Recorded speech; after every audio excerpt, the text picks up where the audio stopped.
Later in this video, by his collar and he smacks his face with a palm attack. Sohan smacks him once again to put him in his place. The face of Green Alliance leader is not looking well, but the cockiness on his face is not fading away. Sohan then punches through his head, popping it open like a watermelon. The leader of the Green Alliance dies just like that, and Sohan throws away his body. The body of the Alliance leader lands on the ground and everyone can see the insides of his head.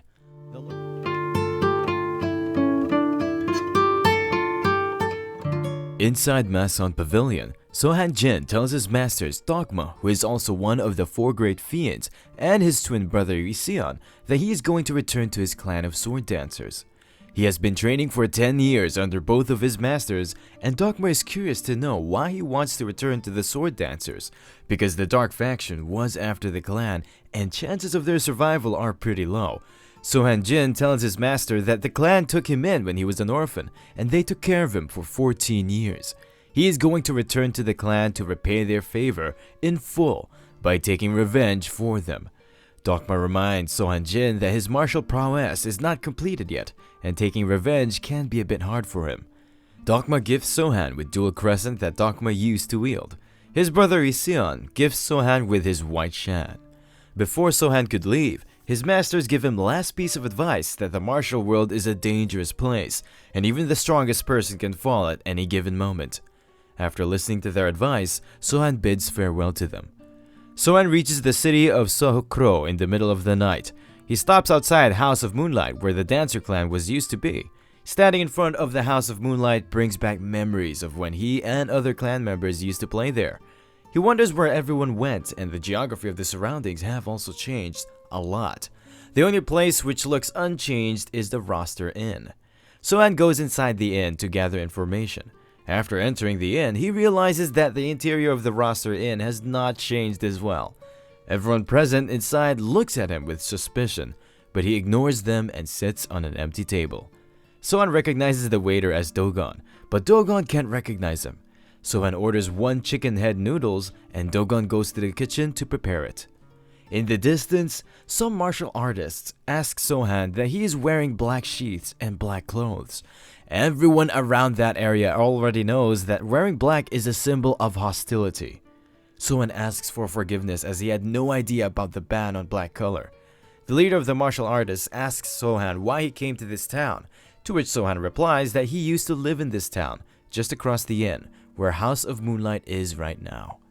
The leader thinks that he is from the Moonlight Brothel, but Sohan further elaborates and tells him that there used to be a sword dancer clan where current brothel is situated. He further invites the leader of martial artists to his table and treats him to wine, to which the leader agrees. Sohan asks the leader about what happened to the sword dancers. It turns out that 10 years ago, the Ashblood clan took an interest in the sword dancers clan. The sword dancers fiercely resisted their advances, but the Blood Ash clan created a false pretext to attack them. They poisoned one of their own men and blamed the sword dancers clan for his death. That's how an all-out war began, and the sword dancers succumbed to their attack. The leader of the Ashblood clan took the women he had his eyes on to his stronghold, and it's hard to tell even if they are alive right now. The leader is a bit afraid of Sohan and tries to slip away, but Sohan asks him if he is also part of the Ashblood clan. The leader replies neither him nor his companions have any kind of affiliation with Ashblood clan. The leader is about to leave, but one of his idiot underling, Jae Kwang, who cannot read the atmosphere, spills the beans that he and his friends caught one of the members of the sword dancers clan, Duihang, during the conflict. Sohan remembers that Duihang was a good sister of his. Sohan kills 2 of the sidekicks of the leader with chopsticks. He kills the leader of the martial artists by throwing the sword at him, which goes right through the leader's chest. Sohan now thinks that the dark faction is to blame for everything. When Hogan returns from the kitchen, he finds 3 dead bodies. He's amazed by the skills of Sohan. Sohan tells Hogan that they used to play together as kids, and Hogan remembers him as Dopey, which was his name at the Sword Dancers clan. Sohan tells Dopey that he was kidnapped by 2 masters who were amazed that their poison had no effect on him, and he was training under them till now. Hogan tells Sohan that the Sword Dancer clan looked for him everywhere after he went missing until the day they were destroyed. Sohan bids farewell to Hogan after tipping him a silver nyang. Sohan heads in the direction of the House of Moonlight. He starts heading towards where the current leader of the house is, but he is stopped by Sahyuk, the head of the mercenaries of the House of Moonlight. After hearing the ruckus, the leader invites Sohan to meet him. After sitting down in the room of the leader, everyone is asked to drink some wine. The wine which Sohan drank had poison in it, and he knows about it. He asks the leader why he poisoned his wine, to which the leader replies that he will give him an antidote if their conversation goes well. Sohan gets pissed and uses his master's fan to poison the leader of Moonlight House and knock out all of his henchmen. The leader of Moonlight House is confused to how he got poisoned. While Sohan is talking to the leader of the house, Sahyuk tries to attack Sohan, but he gets pushed back without any effort from Sohan. The leader of the house seizes this opportunity to attack Sohan, but Sohan cuts him in half with one strike. Sohan is pissed at Sahyuk, but he spares his life and gives him a blue poison pill. Sahyuk swallows it in an instant because he knew he will be dead if he didn't cooperate with Sohan. Sohan inquires about the keys to the treasury from Sahyuk. Inside the treasury, Sohan finds 4 100-year-old ginsengs and consumes them. He orders Sahyuk to address him as clan leader and tells him to let anyone leave if they want to, and give them 20-fold of the money from their usual salary as a farewell gift. The next day, everyone is packing to leave for their homes. Sahyuk reminds Sohan that he has given them money as he was ordered, but he fears that someone from these workers will report what happened here to the Ashblood clan. Sohan is not worried about that, but Sahyuk reminds him that Ashblood clan is quite large, and they have 4 brothels and 3 legions under their control. They even control 2 merchant syndicates and transport cartels. They have an ability to mobilize hundreds of men. Sohan is confident that he can simply win by killing their leader, just like he killed the leader of the Moonlight House. Sohan also tells Sahyuk that he can leave, but Sahyuk is afraid that he will die without the antidote of the blue pill. Sohan pulls out a small box with blue pills, and without thinking much, Sahyuk quickly swallows one. Sohan is shocked because the blue pill he gave Sahyuk before wasn't real, but this one is. Sahyuk breaks down and sits with Sohan to drink wine without his permission because he knows he's gonna die either by sword or poison. Meanwhile, in the Blood Ash clan, someone reports about the loss of the Moonlight Pavilion to the warlord of Blood Ash clan.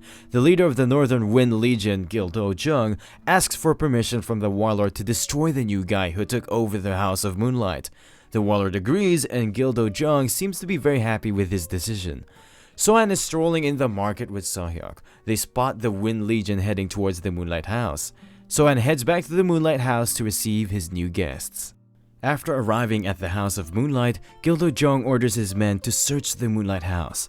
They couldn't find Sohan anywhere and think that Sohan left Moonlight House in a hurry without taking any money because he was afraid of Ashblood clan. They were all happy because House of Moonlight now belongs to them.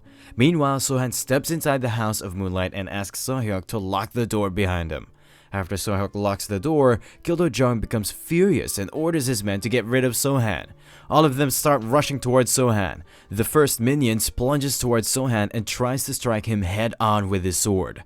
Sohan breaks the arm of the first attacker and strikes him with his hand, which leaves a handprint on the ribcage of the attacker, sending him flying towards the wall. He breaks the hands or legs of some of the other henchmen with just one strike. Other remaining minions of Gildo Jung try to charge Sohan together, but their resistance is futile because Sohan uses a single technique to blast every single one of them. Sahyuk and Gildo Jung are both amazed by Sohan's prowess because Sohan hasn't even used any of his weapons yet. Gildo Jung becomes afraid after witnessing the power of Sohan. He tries to get away after making some excuses, but Sohan is not a naive kid. Gildo Jung now knows that he has to put his life on the line because he can't get out of this mess. Gildo Jung starts charging towards Sohan and throws one of his unconscious minions towards Sohan. Sohan blows the unconscious minion back at Gildo Jung with his hand, sending Gildo Jung into the wall. Sohan jumps towards Gildo Jung and finishes him off with just a single powerful kick. After seeing how powerful Sohan is, every single man in the room becomes amazed. After the death of Gildo Jung, the fighting stopped and the House of Moonlight is now a bloody mess. All of Gildo Jung's remaining lackeys are scared. Sohan orders Sahyuk to open the door and let survivors go back. He also passes on a message that if the warlord of Blood Ash clan wants to get rid of him, he has to come in person. After that, Sohan sits down drinking wine. The attitude of Sohyuk has also changed because he has witnessed the martial prowess of Sohan firsthand. Sohan tells Sohyuk to hide somewhere because once the whole Ash Blood clan comes to take revenge, he cannot guarantee his safety. The Warlord of Blood Ash clan is pissed after hearing the defeat of Gildo-jung. He orders his henchmen to gather up all men who can hold up a weapon, and they are also gonna behead the survivors of Gildo-jung's unit. This will serve as an example to everyone. Next night, the whole Ash Blood clan is assembled outside the House of Moonlight, and Sohan wears a red robe, which sword dancers used to wear during their performances. He wants the Ash Blood clan members to know that they are gonna get slaughtered because they messed with the sword dancers clan. He asks Sohyuk to stay inside because he will be a nuisance to him. He goes outside, where the leader of the Ash Blood clan recognizes him by his childhood name, Dopey. Sohan confirms that he is the Dopey of the Sword Dancers clan and he is back for revenge. Sohan gets a flashback of his childhood. He remembers that his sisters took really good care of him and taught him sword dancer techniques. He becomes furious and lunges at the center of the Ash Blood clan members and starts massacring them with the crescent blades he received as gifts from his master. Sohan killed a lot of members of the Ash Blood clan, but there are still a few hundred alive. They try to overwhelm him with their numbers, but it is of no use because Sohan easily kills every single person who attacks him. The Warlord of Ash Blood clan is a cunning man. He knows that Sohan is quite powerful and he's only using techniques from the Sword Dancers clan to finish his minions. Soon, Sohyuk, who is watching from the window, thinks the way Sohan is killing his opponents is elegant. Sohyuk and the Warlord of Blood Ash clan both realize at the same time that Sohan is using poison at the same time. Ash Blood clan members start dropping off like flies, either by poison or by Sohan's swords. The Warlord of Ash Blood clan is afraid that Dopey of Sword Dancers clan has returned as a demon. Sohan gives a chance to all members of the Ash Blood clan to step aside if they want to live, and he only wants the head of the Warlord of Blood Ash clan. Everyone steps aside to give way to Sohan. The Warlord of Ash Blood clan starts offering money and other luxuries to Sohan, but Sohan walks up to him and tells him to stop talking bullshit. Sohan is about to kill Warlord of Ash Blood clan, but he tells Sohan that he knows about the whereabouts of the remaining Sword Dancer clan members. Sohan hesitates a bit, and Warlord uses this chance to sneak attack Sohan. Sohan dodges it very easily and gets behind the Warlord. He tells the Warlord that he knew that the Warlord is a scum and he will use underhanded methods. Sohan attacks the Warlord using his swords, but the Warlord manages to deflect them. Even though Warlord deflected Sohan attacks, he still got poisoned somehow. Warlord orders his elite members to attack Sohan, and they start attacking him together in unison. Sohan seems to be struggling against the elite members of the Ash Blood clan. He cannot attack them and only manages to deflect their attacks. This gives the Warlord confidence, and he tells Sohan that they prepared expensive poison counters and Sohan cannot harm them now. Sohan is not faltered by this and uses a single strong poisonous wave which successfully poisons the Warlord and his elite members in an instant. Sohan tells the Warlord that the antidotes they took cannot save them from the poison of his masters. Sohan finishes off all the elite members of the Ash Blood clan. The Warlord becomes really afraid and starts offering many benefits to Sohan if he leaves him alive. But Sohan sees this last-ditch effort of the Warlord to save his life as disgusting, which breaks the Warlord from inside, and he starts telling the truth that he killed every single member of the Sword Dancers clan after he got tired of them. Sohan becomes furious and chops the Warlord into many pieces. Now that the Warlord is dead and his revenge completed, Sohan asks the remaining members to step forward if they want revenge for their leader, but no one steps forward. Sohyuk is amazed after witnessing the end of the Ash Blood clan. Now that Sohan has taken his revenge, he is ready to move on to the next phase of his journey. Next morning, Sohan ordered Sohyuk to change the board of House of the Moonlight to the House of the New Moon. Sohyuk has also spread the word that House of the New Moon summons anyone who either knows or have met a member of the Sword Dancers clan. Sohan remembers that the leader of the Ash Blood clan said that he killed every single member of the Sword Dancer clan, but there must be some members who were not present during the conflict. Sohyuk informs Sohan that everyone in Sohukro is glad that he took care of Ash Blood clan. They're also giving him praise because the Ash Blood clan did a lot of bad things in Sohukro. Sohan reminds Sohyuk that he is also a part of the Ash Blood clan and he must also have done bad things. Sohyuk becomes ashamed after hearing it, and Sohan warns him to live virtuously from now on, and Sohyuk says that he will repent on his past mistakes. Sohan is glad that his revenge also freed many people from the tyranny of the Ashblood clan. Sohyuk informs Sohan that the heir of the West Gold Transit Cartel wants to meet him. Previously, their transit cartel was stolen by Ashblood clan, and they were laying low until Sohan took over Ashblood clan. Now they have come forward to express their gratitude. Sohan orders Sohyuk to look into this matter and return everything Ashblood clan took. Sohyuk now knows that Sohan is an upright man and he doesn't want any of the Ashblood clan's riches for himself. Dogon from the Rooster Inn arrives to meet Sohan. Sohan asks him about his father's health and he tells Sohan that his father makes excuses and stays at home so he doesn't have to do any work. Sohan tells Dogon to work for him as the head cook of the new House of Moon, but Dogon is a bit hesitant because he thinks working in the House of Moon can be dangerous for him, because he thinks even if Sohan doesn't start a fight, the neighboring powers will not leave him alone. Sohan tells him not to worry and is quite confident about his ability because he learned from one of the 4 great fiends. The Dark faction respectfully calls them the Noble Princes and the Light faction considers them the greatest threat to humanity. Dogon becomes a bit afraid after hearing it. He tells Sohan that he is glad that he is alive. He further warns him to be careful because other dark factions are gonna try to conquer Sohokro. Sohan asks if there are any notable sects he needs to be wary of. Dogon tells him in north of Sohokro there is a Northern Wolf Blades and in the south Great Dragon sect. Both of these sects are quite formidable and they are around the level of the Ashblood clan. Dogon asks what will happen if both of these clans make an alliance to take down Sohan, and Sohan replies that he is not the one who should be afraid of them. After that, Dogon's mood lightens up a bit and they both continue drinking. General Ji Nang reports about the events that happened in Sohokro to the leader of the Great Dragon sect, Ha Song-im, but they are not aware of the exact identity of the guy who killed the leader of the Ashblood clan. General Ji Nang suggests that Sohokro is now free for the taking and they should send Shadowless Rogue assassin. He also suggests that they should send a female assassin in as well, because he heard that the killer of the Ashblood clan warlord is a young man. Next morning, Sohyuk arrives with the fighters of the Kwido clan. They were his comrades and were merged into the Blood Rush clan. Sohan looks at them and tells Sohyuk that he can do as he wishes and the fighters leave after thanking him. Sohan inquires about the matter of the West Gold Transit cartel and Sohyuk replies that he took care of it. He further informs Sohan that he placed poison and medicine in one room and money in another, just like he ordered. The books and documents they brought back from Ashblood clan are also stored separately.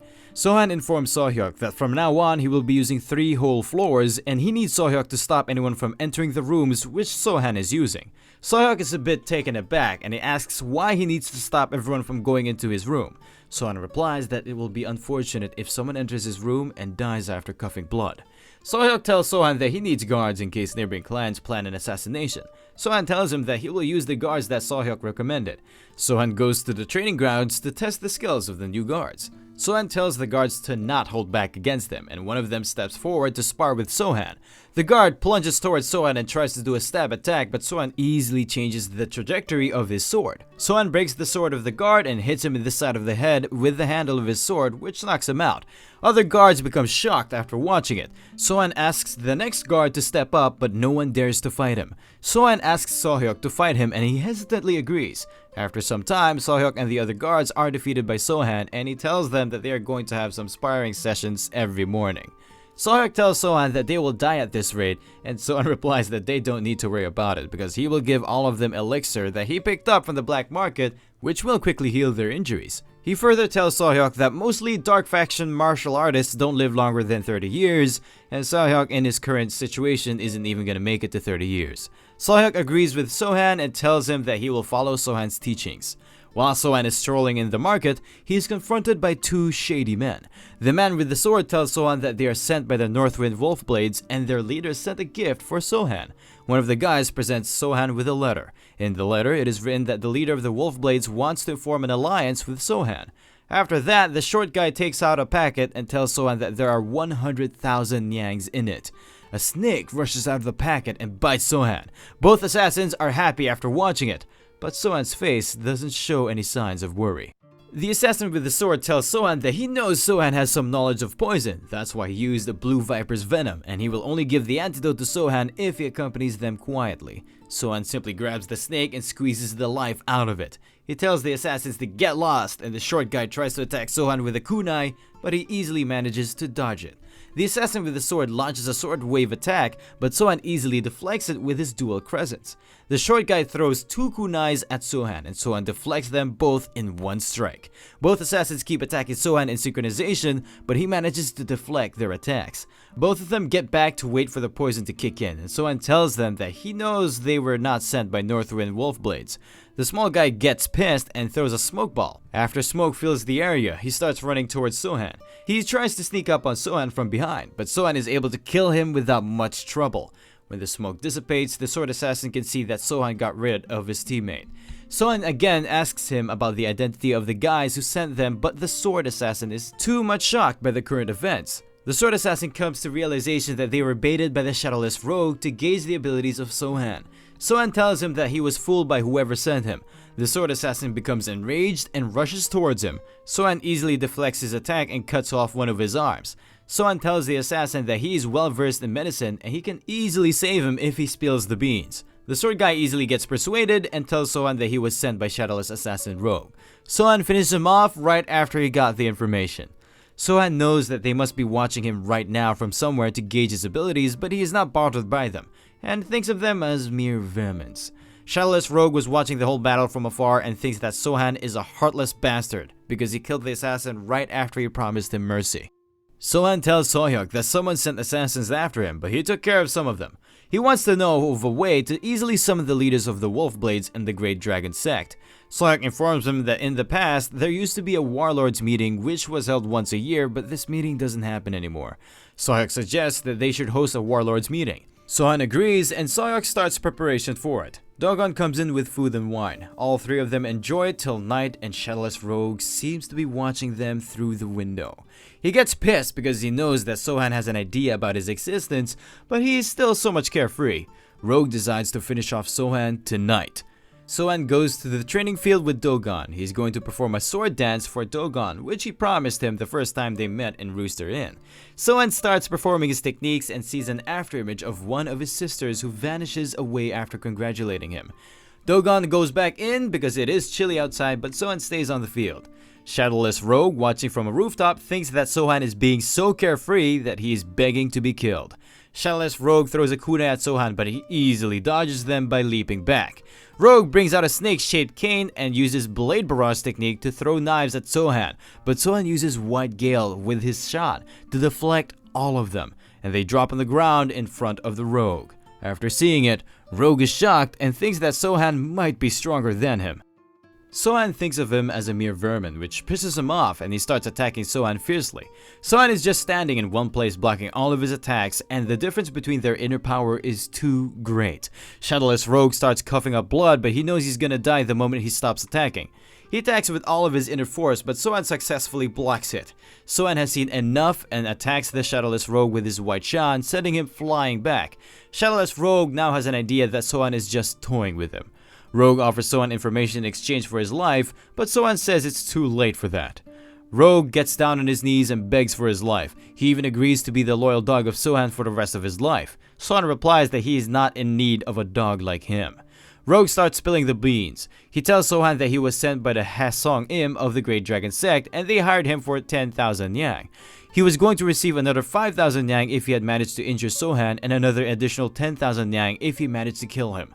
Sohan feels mercy for the rogue and gives him a sword so he can end his own life with dignity. He stabs himself with a blade and dies on the spot. General Ji Nang reports to Warlord Hasong that Shadowless Rogue has been killed by Sohan, and the Red Lotus female assassin returned them the commission because she saw people from House of the New Moon burying the dead body of the rogue assassin. After examining the body, she found out that his death was self-inflicted.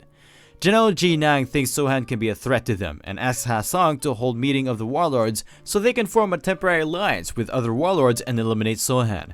Hasong agrees and General Ji Nang goes his way. A woman named Myo-ah appears from behind Hasong. She seems to know another woman who used to be a sword dancer, but Yoma took her away to make her into a disciple. Ha-sung remembers that Yoma is a powerful martial artist and it will be impossible to retrieve the sword dancer girl from her. Sohan receives a letter from Ha-sung-im of the Great Dragon Sect about the Warlords Meeting, and he suggested that the meeting should take place in the House of the New Moon. 10 people can participate from each sect. Sohyuk is skeptical about it because the first leader who hosted it in the past ended up dead, and dark factions are famous for their rivalry. Sohan tells Sohyuk that this is the reason why most martial artists from dark factions hardly make up to 30 years without dying. Sohyuk reminds Sohan that he may not be an exception in this regard. Sohan tells Sohyuk to run away if he ever faces an enemy he cannot beat. Sohyuk asks what if escape is not an option. Sohan replies that he should fight with the intention to rip his enemy apart with his bare hands. Sohyuk takes Sohan's advice to heart. Sohan assembles all the guards in the room. He pours them wine and tells them that the Warlord meeting is going to happen the next day. All faction will come pouring in order to take over Sohokro. He tells them that the major battle will be decided between the warlords. He wants all 6 of them to do their best to survive, and he will take care of the rest by himself. Everyone agrees in unison and drank their wine. The next morning, Great Dragon Sect, Northwind Wolfblades, Five Poison Clan, Shadow Clan, and Fleeting Dragon Clan are outside the House of the New Moon. Each of them can only bring along 10 members of their sect inside the House of the New Moon. Warlord of the Five Poison Clan takes the lead and they head inside. They are greeted by Sohyuk at the entrance. He tells them that their seats have been arranged on the second floor. However, there are only 6 seats available on the second floor, which means only leaders can attend the meeting and their followers have to wait outside. Sohyuk guides them to the meeting room, but some of the warlords feel a bit disrespectful because Sohan was not waiting for them in the meeting room. Sohyuk goes to get Sohan. Warlord of the Five Poison Clan seems to be cheerful, but he is the most pissed about it from the inside. Sohan appears in the room and introduces himself. All warlords think that Sohan is quite young and he is looking down on them. Warlord of the Five Poison Clan congrats Sohan on killing the Warlord of the Ashblood Clan and taking over Sohokro. But Sohan asks him about his true intentions. It turns out Ashblood Clan was responsible for providing daily lilies to many regions and Five Poison Clan was his biggest buyer. Thanks to Sohan, the transport of daily lilies has stopped. Ashblood Clan was also the major buyer of poison drugs from the Five Poison Clan. Sohan realizes that the counter-poison warlord of Ashblood Clan and his underlings must have come from the Five Poison Clans. Sohan asks the leader of Five Poison Clan about his true intentions. Five Poison Clan leader tells him that they are all business partners and he wants to resume the production and supply of daily lilies in Sohokro. Sohan tells him that it's just an excuse and Five Poison Clan warlord just wants to take over part of Sohokro.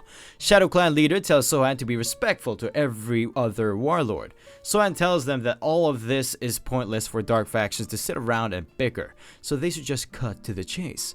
Everyone becomes alerted, but none of them is willing to make a move, so Sohan gave them 2 options. They can either duel him one at a time, or they can come at him all together. Warlord Jin of the Northwind Wolfblade sect asks about the difference between these 2 options. Sohan replies that if they fight him one-on-one, it will be considered a duel between martial artists, and according to the dark faction laws, the loser has to serve the winner for their whole life. Warlord Jin asks what will happen if they all attack him together. Sohan tells him that in that case he will kill them all and he prefers this option. All warlords became a bit afraid after hearing it. Warlord Jin challenges Sohan to a duel. Once the duel starts, Warlord Jin uses his big blade to deal a critical strike to Sohan, but he easily blocks it. Sohan also retaliates using his crescent blades, but Warlord Jin somehow barely manages to block his attacks. After a few strikes, Warlord Jin realizes that Sohan is a better fighter than him, and he is barely blocking his attacks. Warlord Jin makes an opening so he can use a powerful technique on Sohan, but Five Poison Clan Warlord and the Warlord of Shadow Clan take this opportunity to deal critical damage to Sohan. Warlord Jin used Blade of the Wind Spirit technique. Shadow Clan Warlord uses Dark Thread swordsmanship, while Five Poison Clan uses Five Poison Shot technique. Sohan knocks back Warlord Jin with 1 strike. He cuts the Warlord of the Shadow Clan into 2 halves with 1 powerful strike. Five Poison Clan leader manages to land a hit on Sohan with his poisonous technique. Warlord of Five Poison Clan is happy now that he's poisoned Sohan, but Sohan ignores him and asks the other 2 remaining warlords to quickly make up their decision. Both warlords have good observation, so they know that Sohan is showing weakness by getting hit by poison on purpose. He is actually testing them. Fleeting Falcon Warlords gets on his knees and pledges his alliance to Sohan. Ha-sung also follows suit and pledges alliance to Sohan. He also admits that he was the one who sent the assassins and he is ready to receive whatever punishment Sohan suggests. Warlord Jin accepts his defeat as well and agrees to serve under him. Sohan instructs the 3 warlords under him to kill the leader of the 5 Poison Clan, and they agree. Leader of the 5 Poison Clan is in shock after watching this turn of events. 5 Poison Warlord tries to convince them by saying that Sohan is poisoned, but Ha-sung knows that Sohan is not affected by the poison in any way. Ha-sung knows that he needs to contribute the most in the death of the 5 Poison Clan Warlord, or he's going to receive a very strict punishment from Sohan. Ha-sung uses Parting Blade of the Great Dragon technique to cut off one of the arms of the 5 Poison Clan Warlord. Other 2 warlords stab him and their swords, and Ha-sung finishes him off by cutting his head with 1 strike.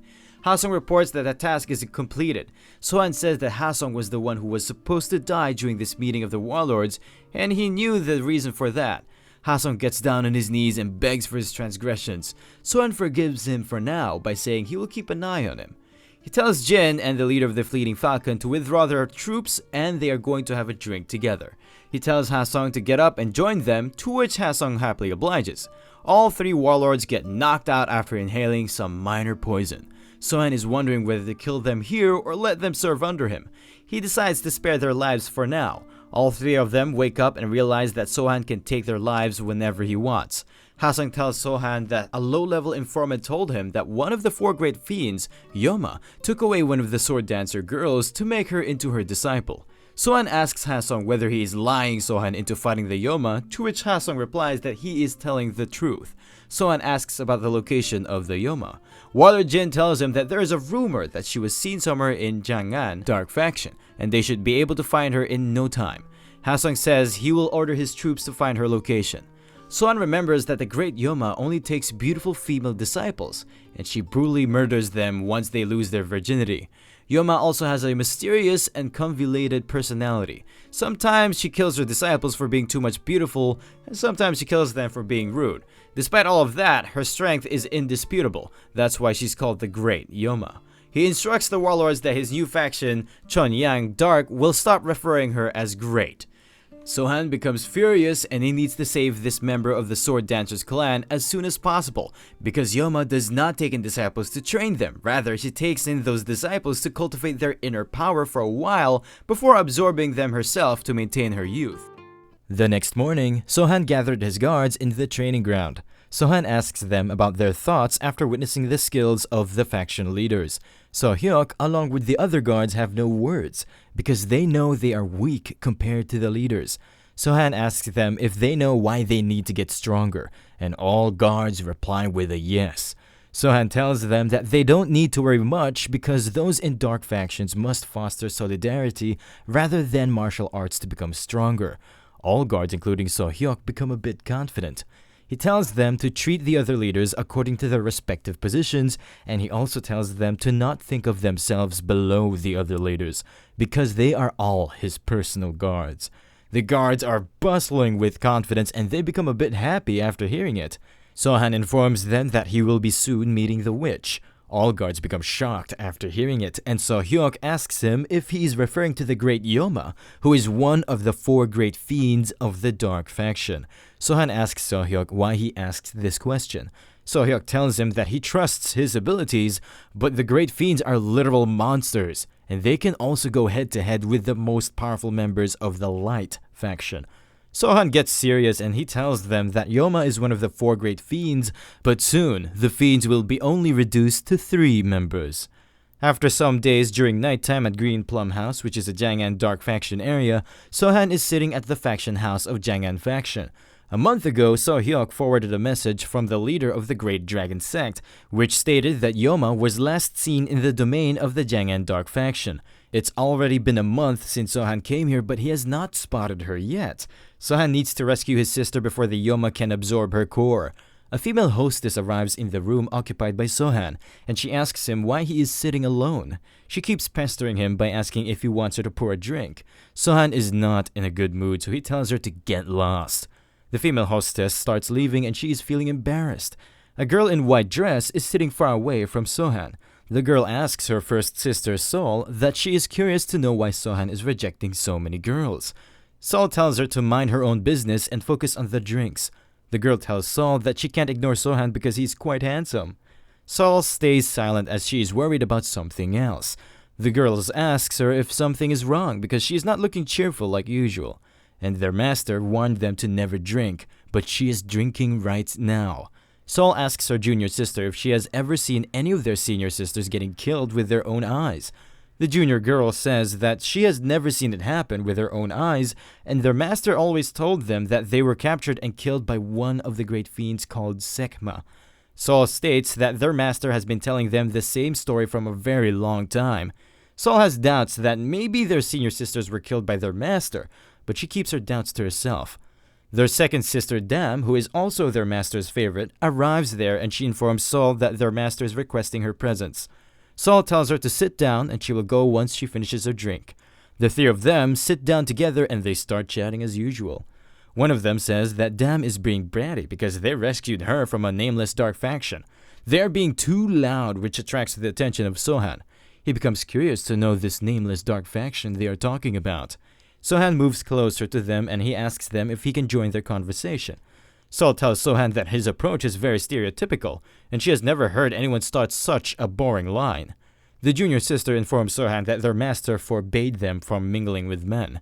This just confirmed the suspicion of Sohan, as the Great Yoma is also famous for forbidding her disciples from talking to men. Sohan looks at Dam and he thinks that maybe she was an orphan who was taken in by the sword dancers after he was kidnapped, and he needs to save her. Sol tells him that he can sit down with them, and she thinks Sohan is interested in their second sister, Dam. Sohan sits down, and because he is a smooth guy, he tells them that drinks are on him. Sol asks Sohan why he approached them. Sohan tells her that he is searching for a woman who was hiding in the Great Dragon sect dressed as a man. The expression of Dam completely changes after hearing it. This further confirms that Dam is the girl he was searching for. Sohan informs her that he came from the new Sword Dancers clan and his nickname is Dopey, and if she ever heard of this nickname before. Dam becomes more shocked and she clearly remembers a boy by the name of Dopey who went missing before she was taken in by Sword Dancers. Dam becomes happy and she tells Sohan that her real name is Damwal. She joined the Sword Dancer clan after Sohan disappeared, and she further informs him that their older brother Siwol mentioned him a lot. Sohan tells her that he is like her brother Siwol, and from now on he will take care of her. Damwal becomes happy and she is thinking that Dopey is just like everyone said he was. Damwal thanks Sohan for being considerate of her. Sol and junior sister become amazed after witnessing this sudden change of events.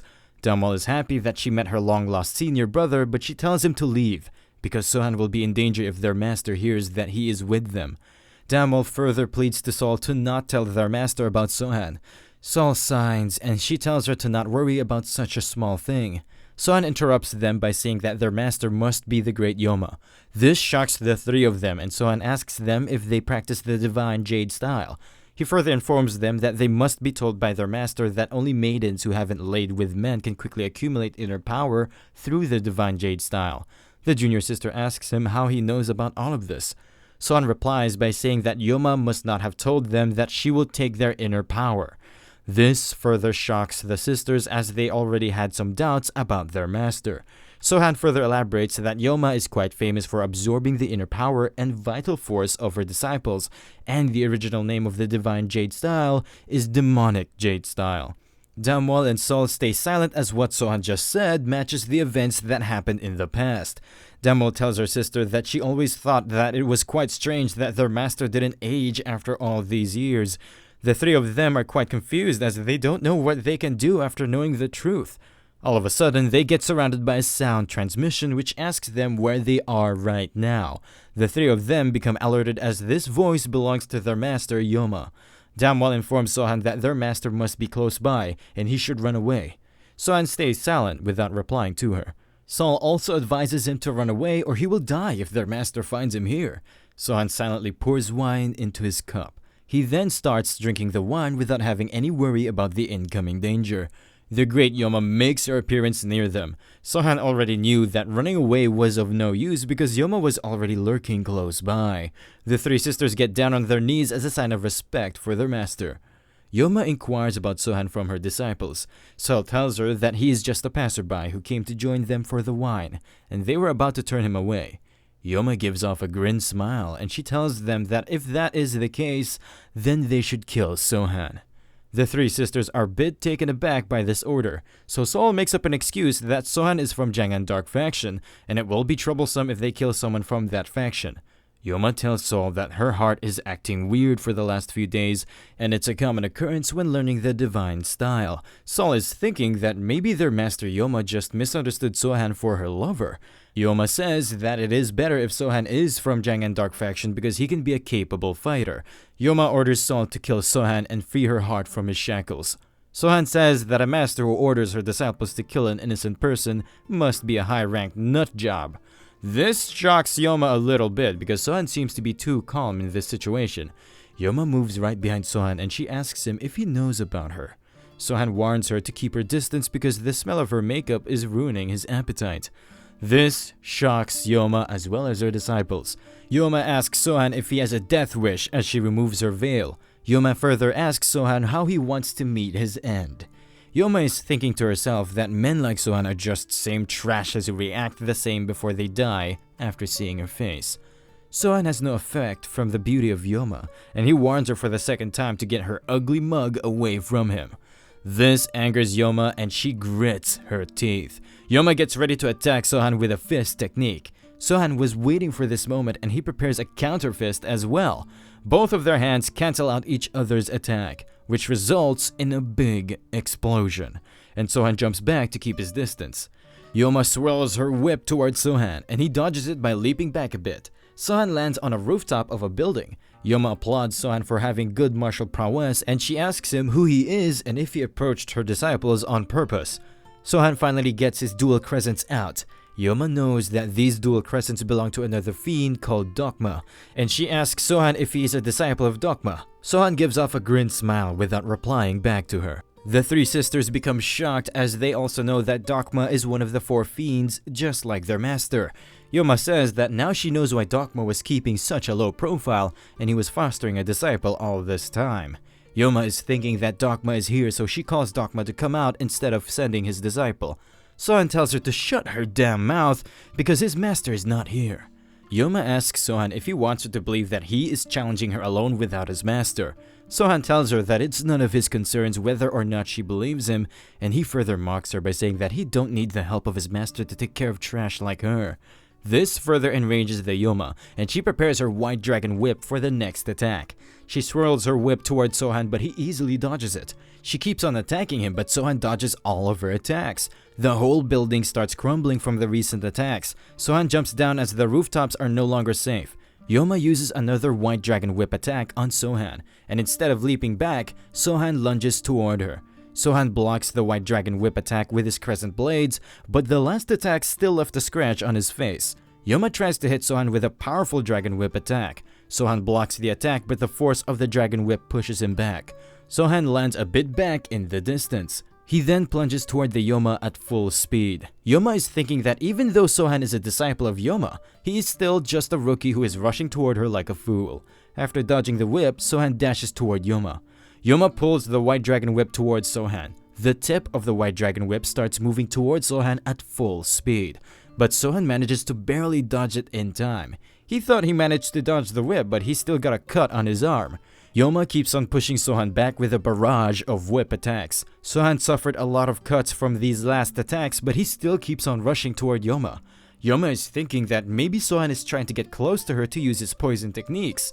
Yoma imbues her white dragon whip with a lot of inner ki. She then attacks Sohan with a powerful whip attack bursting with energy, which forms a big cloud of smoke. After the smoke disappears, Yoma becomes shocked after witnessing Sohan still standing in front of her. Yoma applauds Sohan for his spirit.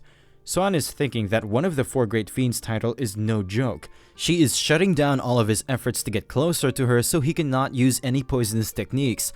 All of a sudden, Sohan starts laughing because fighting a tough opponent is even more fun for him. Yoma is pissed because Sohan is up against a fiend, but he's still laughing like a lunatic. Yoma prepares to go all out against Sohan. Yoma imbues her white dragon whip with her inner energy and she swings it towards Sohan. Sohan starts deflecting them with the crescent blades. He keeps on deflecting the endless barrage of attacks from Yoma. Some of the deflected whip attacks land on the buildings around them, destroying them in the process. The attacks are getting more fierce, but Sohan is not giving up and the buildings around them are getting shredded to pieces. Yoma grabs the last pillar of the building standing above Sohan and she pulls it toward her. The destruction of the pillar results in the falling of the building toward Sohan. The whole building smashes on the place Sohan was standing. Damwon and his sisters become worried after witnessing it. The smoke from the rubble covers the whole ground. Yoma says that his master taught him well, but fortunately it all ends here. All of a sudden, 2 slashes move toward Yoma from the rubble. Yoma is shocked to see these flying slashes. She manages to block the slashes, but the force behind them was too fierce, and the impact pushed her a bit back. Yoma is still shocked as she has no idea how Sohan can still use such powerful slashes. After some time, she spots Sohan standing inside the smoke and a poisonous energy is emitting from his body. Sohan plunges toward Yoma again, but this time he is covered in poisonous energy. This time Sohan is much faster than before, so he manages to close the distance by a lot in a short span of time. Sohan uses slash attack from a close distance. Yoma prepares a whirling vortex technique to counter the slashes. The slash attack clash with the whirling vortex and they manage to rip apart the whirling vortex. One more slash pushes through the bursted vortex and it manages to slash the jewelry of Yoma. The slash attack lands on the building behind her and it shreds the whole building into rubble. Yoma becomes more pissed and she asks Sohan if he was hiding his strength from the start. Sohan gives off a grin smile without replying back to her. Without wasting any further time, he plunges toward Yoma once again. Sohan keeps on pushing toward her while dodging her attacks. Yoma becomes alerted as she thinks Sohan is getting more faster. Yoma puts all of her force into her next attack. She performs a powerful White Dragon Whip attack and she leaps back to avoid any further close-range confrontation with Sohan. After the smoke subsides, Sohan is still standing on his ground and blood is pouring out of his body. Sohan warns Yoma that he is going to offer her corrupt body to his master as a test subject for his experiments. Yoma is confused as to where his confidence is coming from. She thinks that maybe he's poisoned, but she's not sure about it. She swings her White Dragon Whip towards Sohan once again, and this time, she gets a hold of one of the crescent blades. She tries to pull the crescent blade toward her along with Sohan. Yoma says that she will rip Sohan apart as she prepares a powerful palm attack. Sohan gives off a grin smile and he lets go of his crescent blade. The crescent blade starts moving toward Yoma at full speed.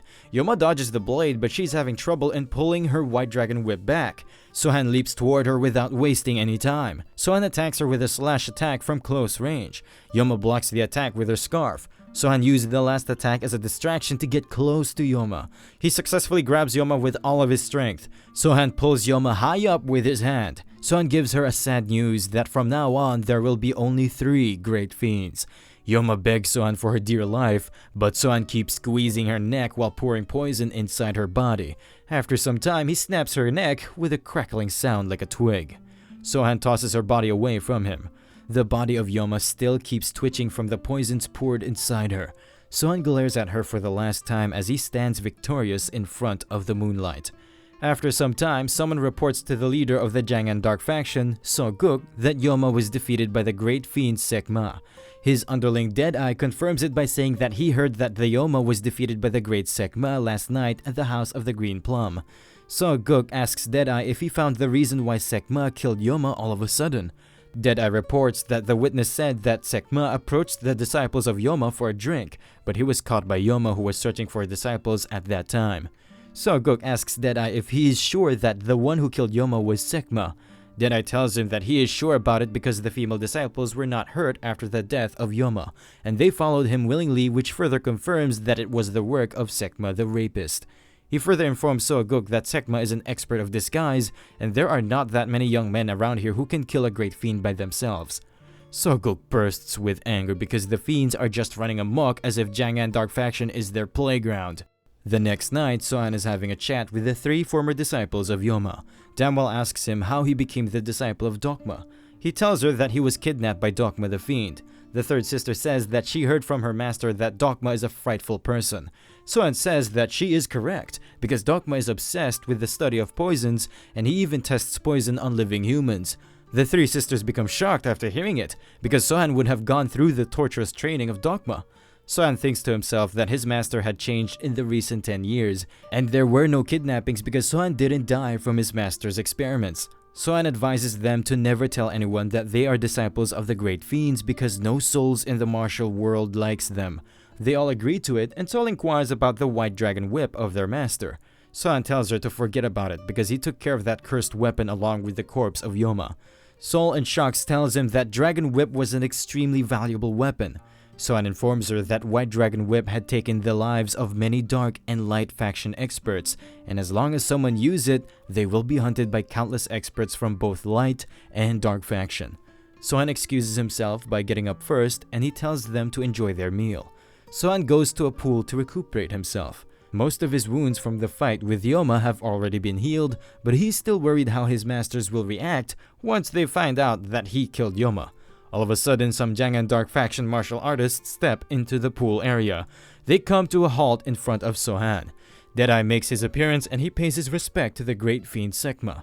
Sohan is a bit taken aback after being misunderstood as a fiend. Deadeye is thinking to himself that Sekma is a master of disguise and he will be impressed by his ability to discern his true identity. Sohan becomes a bit agitated and he tells Deadeye that he must have lost his mind. Deadeye becomes shocked as he is now thinking that maybe the young man in front of him is not Sekma. Sohan gets up so they can have a proper look of his body. All martial artists become shocked as most of his body is covered in scars, plus there's a poisonous reflection staring at them. Deadeye thinks to himself that there are too many scars on his body, and he must have received those during countless battles. Deadeye again mistakes him for another fiend, Guangma. Sohan steps closer to him and he tells Deadeye that he is making a fool of himself. Deadeye stares at the martial wooden stick of Sohan, and he again says that he knew it, that he is the great rapist Sekma. This makes Sohan really angry and he starts smacking all of them. Deadeye reports everything that transpired at the pool to Soguk. Soguk tells him that he should have just died right there without bothering to report back. Deadeye starts trembling and he says that he is really sorry. Soguk just sent him to gather some information and he came back in such a miserable state. Deadeye informs his lord that he approached him with utmost courtesy, but he started beating them and his skills were extraordinary. Soguk asks him if he told them about his real identity. Deadeye replies by saying that there were terrible scars all over his body and his temper was quite fiery. He says that he is sure that young man must be Guangma. Soguk becomes angry and he gets up. He tells them to gather all the men because the great fiends are just thinking of his dark faction as fools. But one of his advisors suggests him to think again, because either they are dealing with a great fiend or a martial expert who can deal with one. Soguk angrily says that his dignity is on the line, and how can a mere expert deal with his faction of Jangan Dark? His advisor shuts his mouth as further talking reason with their lord can be dangerous for his life. Soguk further orders his advisor to get Deadeye to work as a hall boy from now on. Deadeye barely contains his tears as he has been demoted to a hall boy. The next morning, Sohan is having a drink by himself when he gets approached by the three sisters. Damwal asks him if he had a good sleep last night, and Sol mocks him by calling him Sekma. Sohan pauses for a second and he tells her to not call him Sekma ever again. Sol tells him that she will not call him Sekma, and as she is about to say something, Sohan interrupts her by saying that neither is he a disciple of Sekma. Sol gets impressed by the ability of Sohan to read minds, as he already predicted what she was about to say. Before they can continue their conversation, they get alerted after hearing a loud voice coming from outside.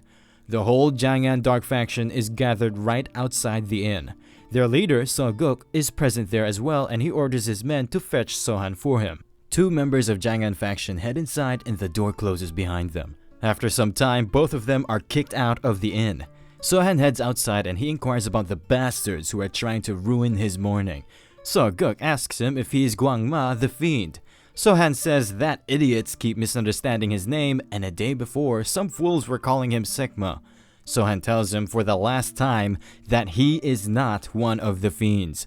Soguk becomes happy after hearing it. Soguk introduces himself as the patriarch of Jangan faction and he asks for his name. Sohan tells him his name and he further informs him that he is from Chonyang Dark faction. Soguk is a bit confused about this Chonyang Dark faction, so he asks Sohan if it is the same Chonyang that is the home to the Great Dragon sect and the Ash Blood clan. Sohan informs him that he is correct. Soguk asks him what is he doing here and if his faction knows that he is here. Sohan informs him that there is no need for them to know, because he has taken command over the whole Chonyang Dark faction. Soguk is thinking that if Sohan has really taken command over Chonyang faction, then attacking him would be quite troublesome. Soguk asks Sohan why he came here and why he killed the Great Yoma. Sohan shuts him up by saying that it is none of his business. Soguk becomes angry after hearing it. He demands Sohan to hand over the disciples of Yoma because he has a debt to settle with Yoma and her disciples. Sol comes up with her sisters and she says that Soguk kept his mouth shut when their master was alive, and now after her death, he got the courage to ask for such demands. All martial artists of Jangan Dark Faction become captivated after witnessing their beauty. Soguk inquires about the relationship between Sohan and the disciples of Yoma. Sohan says that they simply know each other and this reason is enough. Soguk becomes more furious because Sohan is not taking him serious. Soguk says that Sohan should hand over the disciples of Yoma to him, and this way, there won't be any cause for trouble between the Chonyang Dark and the Jangan Dark faction. Sol and his sisters are a bit afraid that maybe Sohan will hand them over due to the fear of an all-out war between the two factions. Sohan says that he has no intention of handing over anyone to Soguk. The three sisters become relieved after hearing it. Soguk flares up and he says that in the Jangan Dark faction, his word is the law, and that's how it's always going to be. But Sohan corrects him by saying that in the Dark faction, the strongest dictates the law and the strong ones can make or break any law at their whim. Sohan asks the three sisters if they are capable fighters or if he need to keep an eye on them during the fight. Sol informs him that they are not that weak and they are also disciples of a great fiend. The mood of Sohan lightens up and he says that the wind is rising. Soguk asks him what type of nonsense he is spewing now. All of a sudden, Sohan leaps up in the sky. The martial artists of Jangan Dark Faction are confused about what Sohan is about to do. Sohan opens up his White Shan and he uses Divine Gale skill with the help of White Shan. Divine Gale starts moving toward the group of Jangan Faction martial artists. Soguk uses a slash attack with his sword. The slash attack manages to cut through the Divine Gale, but the martial artists on his both sides get swept away from its impact. The three sisters start moving toward the battlefield. They easily slash martial artists with their swirling whips. Soguk had no idea that the disciples of Yoma were this much powerful. All of a sudden, Sohan appears next to him. Sohan compliments him for splitting the Divine Gale. Soguk grits his teeth and he angrily performs a sword slash attack on Sohan, but his slash attack gets easily blocked by the White Shan of Sohan. He keeps on attacking Sohan, but Sohan blocks all of his attacks without fighting back. Sohan tells him that he is quite disappointed to find out that all this time, Jangan faction was ruled by a weakling. Sohan attacks him with his White Shan. Soguk manages to deflect the attack of Sohan with his sword, but he gets pushed back. Even though Soguk deflected his attack, but his arm has gone numb. He is still confused as to how a young man can have such a great amount of inner power. The martial artists behind him are dying like flies, which is also quite worrisome for him. Sohan flaps open the White Shan and Soguk starts grinding his teeth with anger. Sohan glances at the ongoing battle between the martial artists from the Jangan Dark sect and the three disciples of Yoma. The brutes fighting against them have fairly good teamwork, and they look like the top brass of Jangan faction. Sohan is glad that none of the disciples of Yoma are struggling against such formidable foes. Soguk becomes more pissed as Sohan is ignoring his opponent like he is looking down on him. Soguk fiercely grips his sword and he rushes towards Sohan at full speed. Sohan blocks his sword attack with his White Shan. Soguk keeps on pressing his sword towards Sohan, but he cannot move him. Sohan pours some of his energy in the White Shan and he starts throwing jabs at Soguk, which he barely manages to block. Soguk bursts with anger and he performs a sword slash attack with his sword. Sohan moves his White Shan toward his sword. Upon impact, the sword breaks and the front part flies up in the sky. Soguk is still persistent, so he tried to attack Sohan with his broken sword, but Sohan puts his White Shan near his head and he tells him to order his men to stand down. Soguk is a bit hesitant to comply with Sohan because of his pride, but after seeing rage in one of the eyes of Sohan, he finally orders his men to stop. His lackeys are a bit confused because their leader is a stubborn fellow who will never stop until he achieved what he wanted.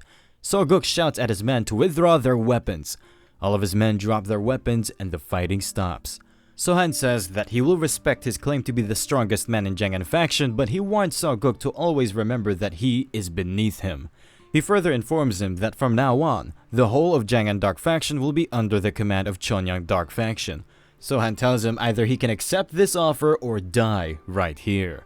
Soguk has no other choice because Sohan is way above his league, so he drops his weapon and agrees to serve Sohan. Sohan orders him to send all of his men back and wait for him at the Pine Grove Inn with his best men. Soguk is a bit relieved because he got away with his life after causing such a ruckus. Sohan asks the three sisters if they got hurt, and they tell him that they are alright. With that said, they start heading inside the inn. Soguk is waiting for Sohan in the Pine Grove Inn with his top brass. One of his men informs him that he sent his men to scout around the area, and they found no signs of Chonyang Dark Faction forces. Another man tells him that if Sohan comes in alone, that's going to be their last chance to get back at him, and whatever Soguk decides, they will follow it. Soguk informs them that Sohan didn't show the true extent of his power during their fight, and they cannot best him even if they attack at once. His men become surprised after hearing it. Sohan had 2 blades under his robe, but he easily dealt with him by only using a white metal shan. He shows them his wrist, which almost broke after deflecting the attacks of Sohan. Plus, his men couldn't even defeat the disciples of Yoma. His men apologized to him for their incompetence. Soguk says that he is not blaming them, and he was just stating the facts. All of a sudden, Sohan steps inside the room and he asks them if they are done with their strategic meeting. Sohan sits down in the main seat and he asks Soguk if he has made a decision yet. Soguk says that he is not sure what Sohan means by this question, because he already agreed to serve under Chonyang Dark Faction. Sohan says that he knows that he agreed to serve under him, but his heart was not in this decision. That's why he gave him time to think it through with his top brass. Soguk starts clenching his fist as Sohan was again looking down at them by giving them a chance to attack him here once again. Sohan says that he knows they are feeling wronged, so he gives them another chance to attack him. Sohan will stay here and wait for them to fetch their weapons. But he warns them by saying that the only reason they are sitting here is because he chooses to let them live, and he will not grant this mercy twice. Soguk already knows that there is no chance for him to win against Sohan, so he gets up and pledges his alliance to their new clan lord. His men follow their leader's footsteps and they pledge their alliance to Sohan as well. Sohan accepts them under his banner. Meanwhile, the very same night, some people are discussing whether Chang'an Dark Faction was really taken over by a single person. They are quite amazed because the rumors say that he's the same person who killed Yoma, and he looks quite handsome. Deadeye, who is now working at an inn as a hallboy, tells them that it is all true because he saw that guy with his own eye. A person asks him if he is telling the truth. He replies by saying that he is telling the truth, plus he also got beaten up by their new clan lord Sohan Jin. He further tells them that there are cuts all over his body and he already knew that Sohan was someone above the league of Chang'an Dark Faction. He says that after getting beaten by Sohan, he warned their faction leader to not mess with him. The person says that it is quite impressive of Deadeye. Deadeye takes that as a compliment, but he informs them that faction lord Soguk is a geezer who refused to listen to his advice and he took all of his men to attack Sohan, and now he ended up serving Sohan instead. In the dead of the night, 2 martial artists find the dead body of the Great Yoma. Her body is covered in poison, and one of the martial artists says that he cannot believe that he met Yoma in such a state. The second martial artist says that the end of Yoma is quite gruesome. The first martial artist says that their master will be the only one who will be overjoyed after hearing it. The second martial artist says that he heard the disciples of Yoma are beautiful virgin women. The second martial artist informs him that her disciples are people who are converted by all young men. The second martial artist tells him that he heard there are 3 disciples of Yoma, and if they can get a chance with them. The first martial artist warns him to make sure their master doesn't catch him saying such things. The first martial artist apologizes and he says that he was just joking with him. All of a sudden, they hear a voice which asks them if they have found her yet. Both martial artists get on their knees and they tell him that they have found it. Someone starts moving toward them at max speed. A strong breeze blows through the whole field. Out of nowhere, their master appears right next to the dead body of Yoma. This guy is the great Fiend Sekma, and he is quite happy. He tells Yoma that it is quite a shame that they met in such a state. He starts examining the body of Yoma, and he finds out that her neck was broken by the left hand of the killer, and he asks his disciples about the weapons of the killer. The first martial artist reports that he heard that the killer used dual blades while fighting with Yoma, and he used a metallic fan while fighting against Soguk, who is the leader of Chang'an Dark Faction. Sekma is thinking that these type of weapons are quite rare in the Dark Faction, but she was finally killed with the bare hands of the killer. He smiles happily and he inquires about the name of the man who killed Yoma. The first martial artist informs him that the man is called Sohan Jin. Sekma says that he must be a magnificent man, because it seems like he was trained by the twin brothers Dokma and Wison. He further informs his disciples that both Wison and Dokma are lunatics, but Wison is the one who truly deserves his fanatical reputation. The first martial artist asks him if Wison is more powerful than Dokma the Fiend. He says that it is true, at least by his standard. There was a time when Dokma had fallen for a trap set by the leader of the Northern Lakes. Both Dokma and the leader of Northern Lakes had sustained serious injuries. Suddenly, a man dressed in white appeared there. He used his miraculous power to save the leader of the Northern Lakes from the brink of death. Dokma screamed at his brother for healing the enemy, but Wison couldn't be budged. Without a single change of expression, he healed anyone who could still be saved to the best of his ability. Then he left carrying Dokma in his arms. That is the moment when Sekma realized that the lunacy of the four great fiends, including himself, was unmatched by Wison. And if Sohan is really the disciple of those two, then he cannot be underestimated. Because these kind of brutes are unfathomable. Both his disciples say that they will keep his words in mind. Sekma inquires about the current location of Sohan and the disciples of Yoma. The second martial artist informs him that they are staying at the Pine Grove Inn. He further asks his master if he is going to be attacking them today. Their master says that he will be only keeping an eye on them for now, and he wants to get his hands on the three disciples of Yoma, so he must be extra careful. He further orders his disciples to scout the whole area for the twin brothers, because it can be a trap set up by them. As for Yoma, he orders them to bury her. His second disciple inquires about the White Dragon Whip, and Sekma orders him to bury it with her, and it will serve as a gift for raising such disciples. The very same night, Sohan is having food with the three sisters. Damwal informs Sohan that their junior sister had a dream recently. Their master was in her dream, and she said that they worked with the great Sekma to kill her. Sohan says that maybe she misunderstood him as Sekma. He tells them that it must have appeared in a dream because the idiot Deadeye asked him the same question. Damwal says that it can be the case.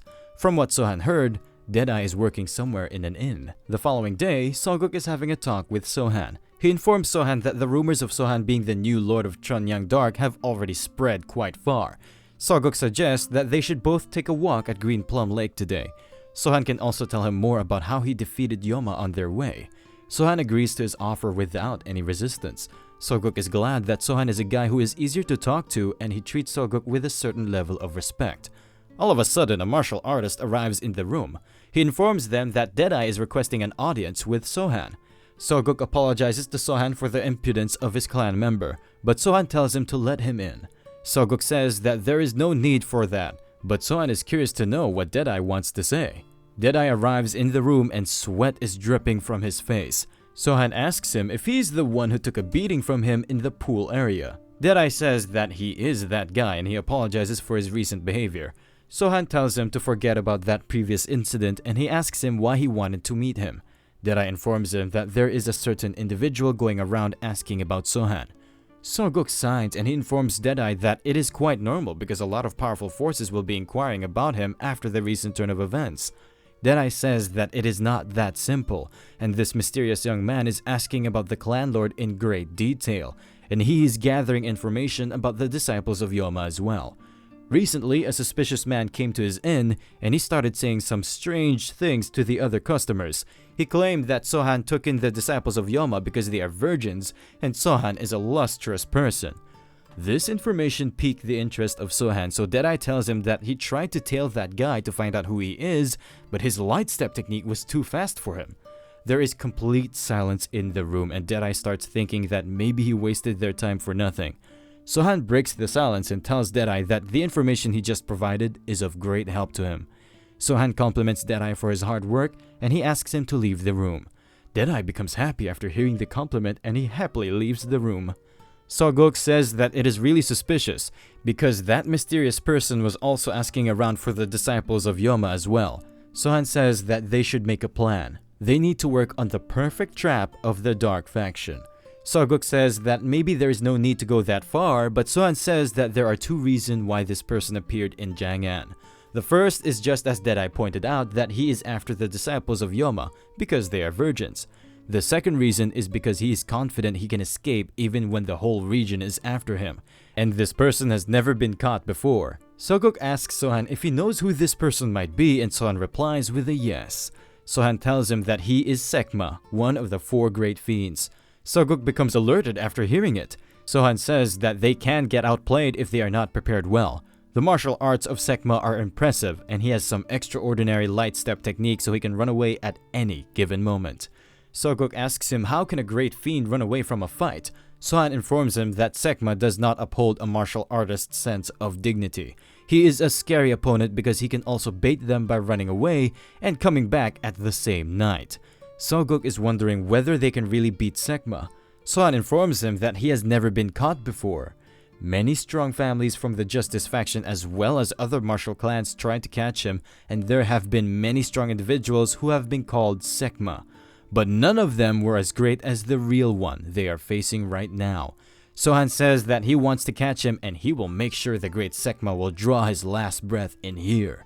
Soguk becomes happy after hearing it because the reputation of his sect will rise up among the dark sects after this. Meanwhile, Deadeye is going back after reporting everything to Sohan, and the compliment he received made him quite happy. He runs through the streets while giving a creepy smile, and the passerbys think of him as a madman. During nighttime, Sohan is moving through the streets along with Soguk, and he is being greeted by everyone. A woman says that she heard Clan Lord Sohan will be having a farewell party, and Sohan says she is correct. The woman says that it is a shame that Lord Sohan is leaving so soon. Sohan tells her that he will soon come back. Sohan starts leaving and the woman tells him to come back soon. As Sohan is moving through the streets, a window of a building opens up. There are two red glowing eyes looking at Sohan. It turns out to be Sekma, who is giving off an evil smile. The next morning, Sohan visits the Pine Grove Inn. Saul says she was worried because Sohan was not present in his room. Sohan tells her that he was taking a stroll outside. Tamwal asks him what type of stroll he was having, which took him a whole night. Sohan sits down next to them and he tells them he was expecting Sekma to make a move, but he didn't show up. The three sisters know that Sekma is actually after them, and Sohan is trying his best to protect them. The very same day, a crowd is watching a performance by a martial artist. Sohan hears the sound of the crowd and he tells them that the event prepared by Soguk has begun. The sisters open the window and they ask Sohan why there are so many people gathered outside. The third sister says that she wants to go outside to watch the event up close, and Sohan allows them to do so. Sohan moves through the crowd along with the three sisters, and the people around him greet them. Sohan goes to the stage and the performer greets him. The performer informs Sohan that they are going to start a performance called Villain Saga. Sohan tells him that this Villain Saga name sounds fun, and he should start the performance. The performer starts by calling out Sohan Jin of the Chonyan Dark faction. A guy cosplaying as Sohan steps on the stage. The cosplayer tells the Jangan Dark faction to kneel before his might. He removes the fan from his face and he looks like a man pretending to be a woman. The whole crowd starts laughing after watching his face. The performer mocks the cosplayer by saying his face is like an ugly duck. The cosplayer says that he should not judge people by their face, and he asks the performer who he is. The performer says he is Guangma, one of the 4 great fiends. The cosplayer asks him if he came here to take revenge for the Yoma. He further tells cosplayer that he will rip him apart so the spirit of Yoma can rest in peace.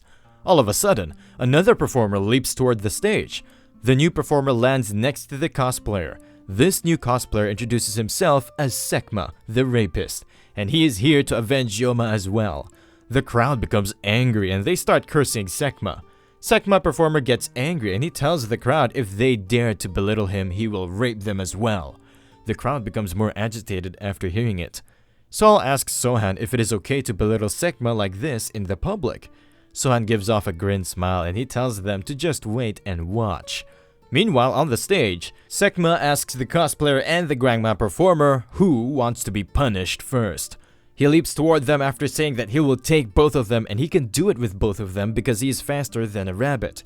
The crowd becomes entertained and they start calling Sekma a rabbit dick guy. Out of nowhere, a real kunai starts moving towards Sohan. Sohan deflects it in time using his white shan. Sohan leaps toward the place where the kunai came from. A martial artist is leaping through different rooftops. He then leaps inside an open window. This guy was the second disciple of Sekma, and he's angry at the performers for mocking his master. That is why he tried to attack Sohan. All of a sudden, something crashes through the window behind him. It turns out to be Sohan, who chased him all the way to this inn. Sohan mocks his master by saying whatever he saw in the performance about his master seems to be true. This even makes the second disciple more angry, and he quietly unsheathes his sword. He swings his sword towards Sohan, and Sohan uses his crescent dual blade. The attack of the second disciple gets deflected, and Sohan cuts him into 2 pieces using his crescent blades. Both pieces of the disciple drop on the ground, and the whole room becomes messy with blood. Out of nowhere, a slash attack moves towards Sohan, and he manages to dodge it without much effort. The slash attack lands on the window behind Sohan, blasting it off in the process. Someone swiftly moves towards Sohan. It turns out to be the first disciple of Sekma, who was also present in the room.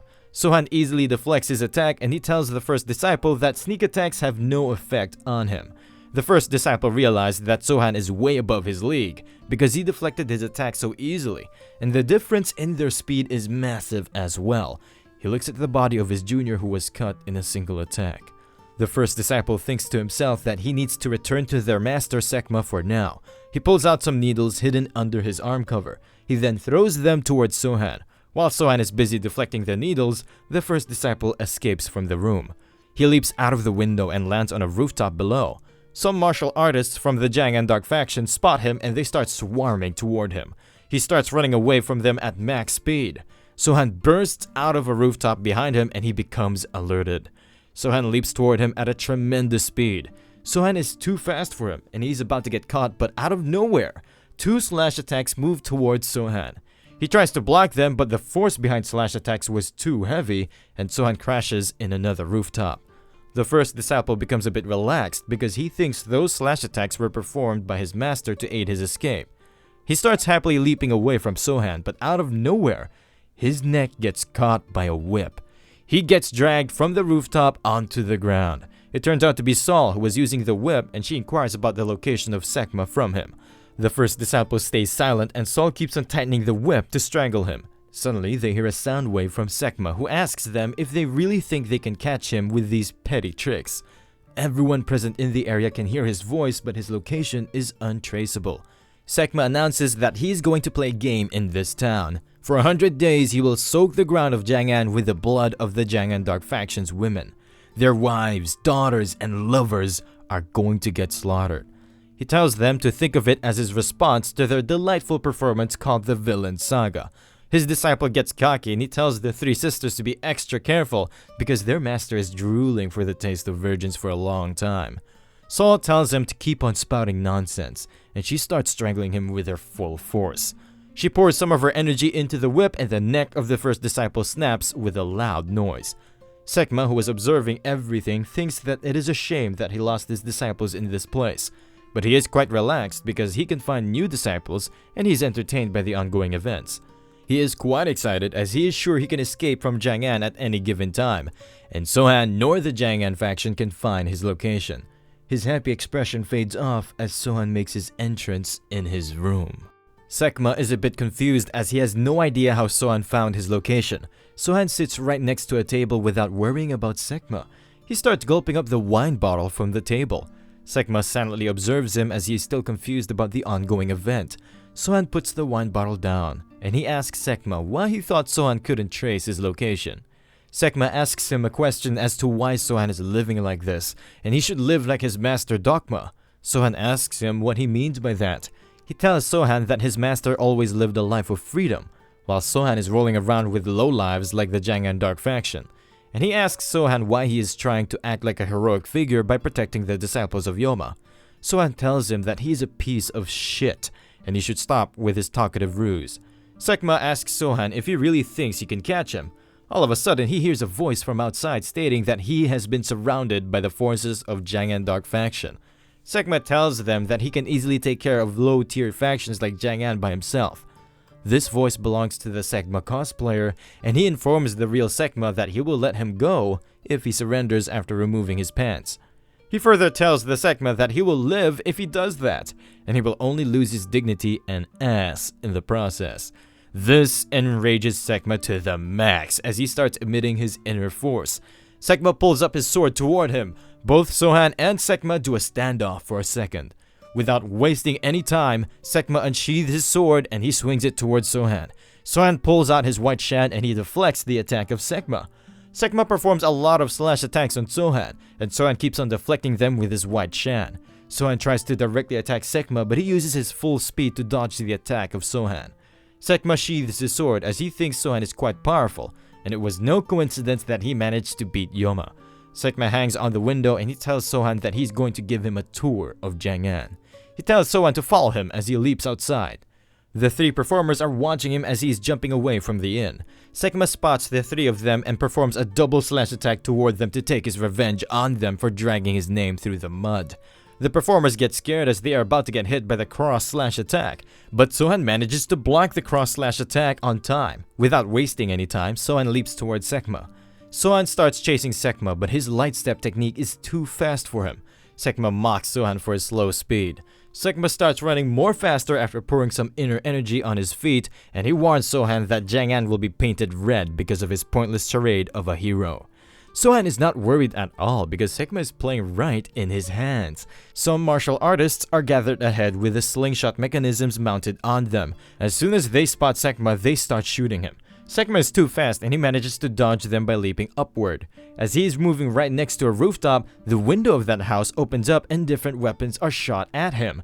Sekma dodges the weapons by ducking down and landing on the ground. He keeps getting attacked by long-range attacks and he keeps deflecting them.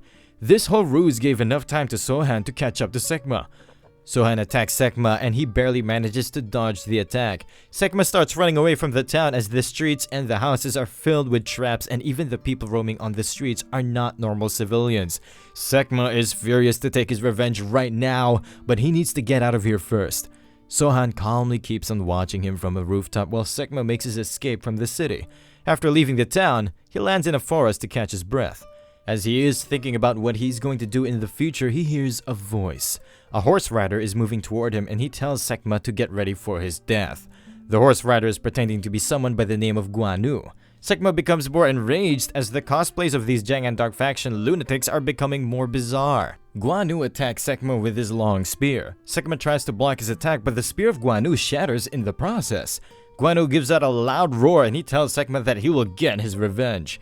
Sekma gets ready for a serious fight, but Guanu runs away from him. Guanu tells him that he will fight him again after he finishes a round of wine. Sekma gets more enraged as things are getting more stupid. All of a sudden, an arrow is shot towards Sekma. He manages to dodge the arrow, but the force behind it was so great that it pierced through many trees. Sekma spots the attacker who is pretending to be someone known as Huang Chun. He shoots another arrow towards Sekma and Sekma performs a slash attack to counter it. The cross slash slashes through the arrows and it is about to hit Huang Chun. Sohan saves him in the nick of time with his white shan. Both Sohan and Sekma do a standoff and Huang Chun pulls out another special arrow. He thanks Sohan for helping him and he aims the arrow towards Sekma. Huang Chun shoots the arrow towards Sohan and Sohan pushes it towards Sekma with his white shan. The arrow had a poison bottle on it and it bursts on the way. Sekma manages to deflect the arrow but he is about to get surrounded by the poison. Sekma quickly tries to disperse the poison with his fist. He disperses the poison, but it left quite an impact on him because of high acidity. A paralyzing agent was mixed in it, and he starts feeling weaker. Without wasting any time, he leaps away from Sohan, and Sohan starts chasing after him. There are a bunch of traps along the way which get triggered while Sekma moves through that area. Inside the Green Plum Lake, Deadeye is lying in ambush with his martial artist friends. He was ordered to throw spears at Sekma when he shows up. Deadeye spots Sekma in the distance and he gets happy as this is his time to shine. They start throwing spears at Sekma when he's within their range. Sekma dodges the first volley of spears. Deadeye throws another spear at him with full force and he calls the name of a granny who lives next door for luck. Sekma dodged the attack but he stops and he starts glaring at Deadeye. Deadeye himself is confused as to why Sekma is looking at him. For some reason, Sekma became more pissed after hearing the talk of some old granny. Sekma leaps toward him after saying that he will rip him apart. Deadeye starts running away for his dear life. Sekma uses cross-slash skill on him. Deadeye barely manages to dodge the attack. This distraction gave enough time to Sohan to catch up to them. Deadeye fainted out of shock. This whole situation makes Sohan think that Sekma is on edge. That is why he got bothered by such a little thing. Both Sohan and Sekma start exchanging blows. On the surface, they look like they are both on par with each other. They keep on fighting until they reach a rooftop on the other side of the river. All of the martial artists who were chasing Sekma are present on the other side of the river. Sohan informs Sekma the hunt will begin again once he turns his back to him, and it will stop once he stands and faces him like a man. Sekma is on edge, so he makes his last stand there. Sekma leaps towards Sohan as he tells him that he's going to kill the people on the other side once he's done with him. Even though Sohan dodged his attack, but he still got a cut on his shoulder. Sekma tries to attack him again, but Sohan blocks his attack with his crescent dual blades. They both keep on attacking and defending at the same time. Cracks start appearing on the building as their fight intensifies. The building cannot hold up the impacts and it starts crumbling down. Everyone spectating their fight becomes amazed. Once the smoke subsides, they can clearly see each other. Sohan informs Sekma that Yoma died right here. Sekma asks him, so what if she died here? Sohan tells him that she also laughed just like him, but her laughter turned into a confused screaming before she died. Sekma praises him for slaying a fiend after getting trained by one, and he further asks him if he has convinced himself to kill his masters after this. Sohan is not fazed by this question and he smiles at Sekma. Sekma attacks him while laughing like a madman. Sohan blocks his attack with one of his crescent blades. Sohan smiles and he just utters a single word: poison. Sekma jumps back as he is not sure if Sohan already used poison or if he is about to use it. Sohan combines both of his crescent blades into one. He then utters a single word: full moon. Sohan then leaps high up in the sky. He then leaps towards Sekma at max speed. Sekma performs a lot of sword slash attacks to break the speed of Sohan, but Sohan is unstoppable as he pierces through all of his attacks, and in the end, he slices Sekma into 2 pieces. Sohan then crashes into the ground, leaving a massive blast. Sohan moves out of the rubble and he detaches both crescent blades into their normal form. The people from Jangan faction are wondering what would have happened to them if they didn't surrender to Sohan at that time. Sohan puts his crescent blades back in their sheaths and he looks at Sekma, who is now a bloody mess. Sohan remembers how his masters told him to make his opponents believe that they have the upper hand until the very end, and it is a key element in a psychological warfare. Sekma is dying from the blood loss and he has become quite afraid. Sohan is satisfied beyond belief and he asks Sekma about the location of his older brother Guangma the Fiend. Sekma is about to tell him something but he dies from blood loss. Sohan has no use for Sekma's body as he blasts it off. Sohan made a big mistake by showing his true power in front of so many people, but he's not worried because they are all his people. The martial artists sign off as the chase has finally ended. The very same night, Deadeye is telling people that Sohan is the one who killed Sekma, but he is the one who made him turn around and shatter his will to escape. The people around him say that maybe Sekma was already on edge due to the villain saga, and the words of Deadeye only served as a trigger. Deadeye becomes angry and the customers keep mocking him. All of a sudden, they hear a loud sound calling Deadeye out. Deadeye heads outside and this guy turns out to be Gahyo from the Jangan faction.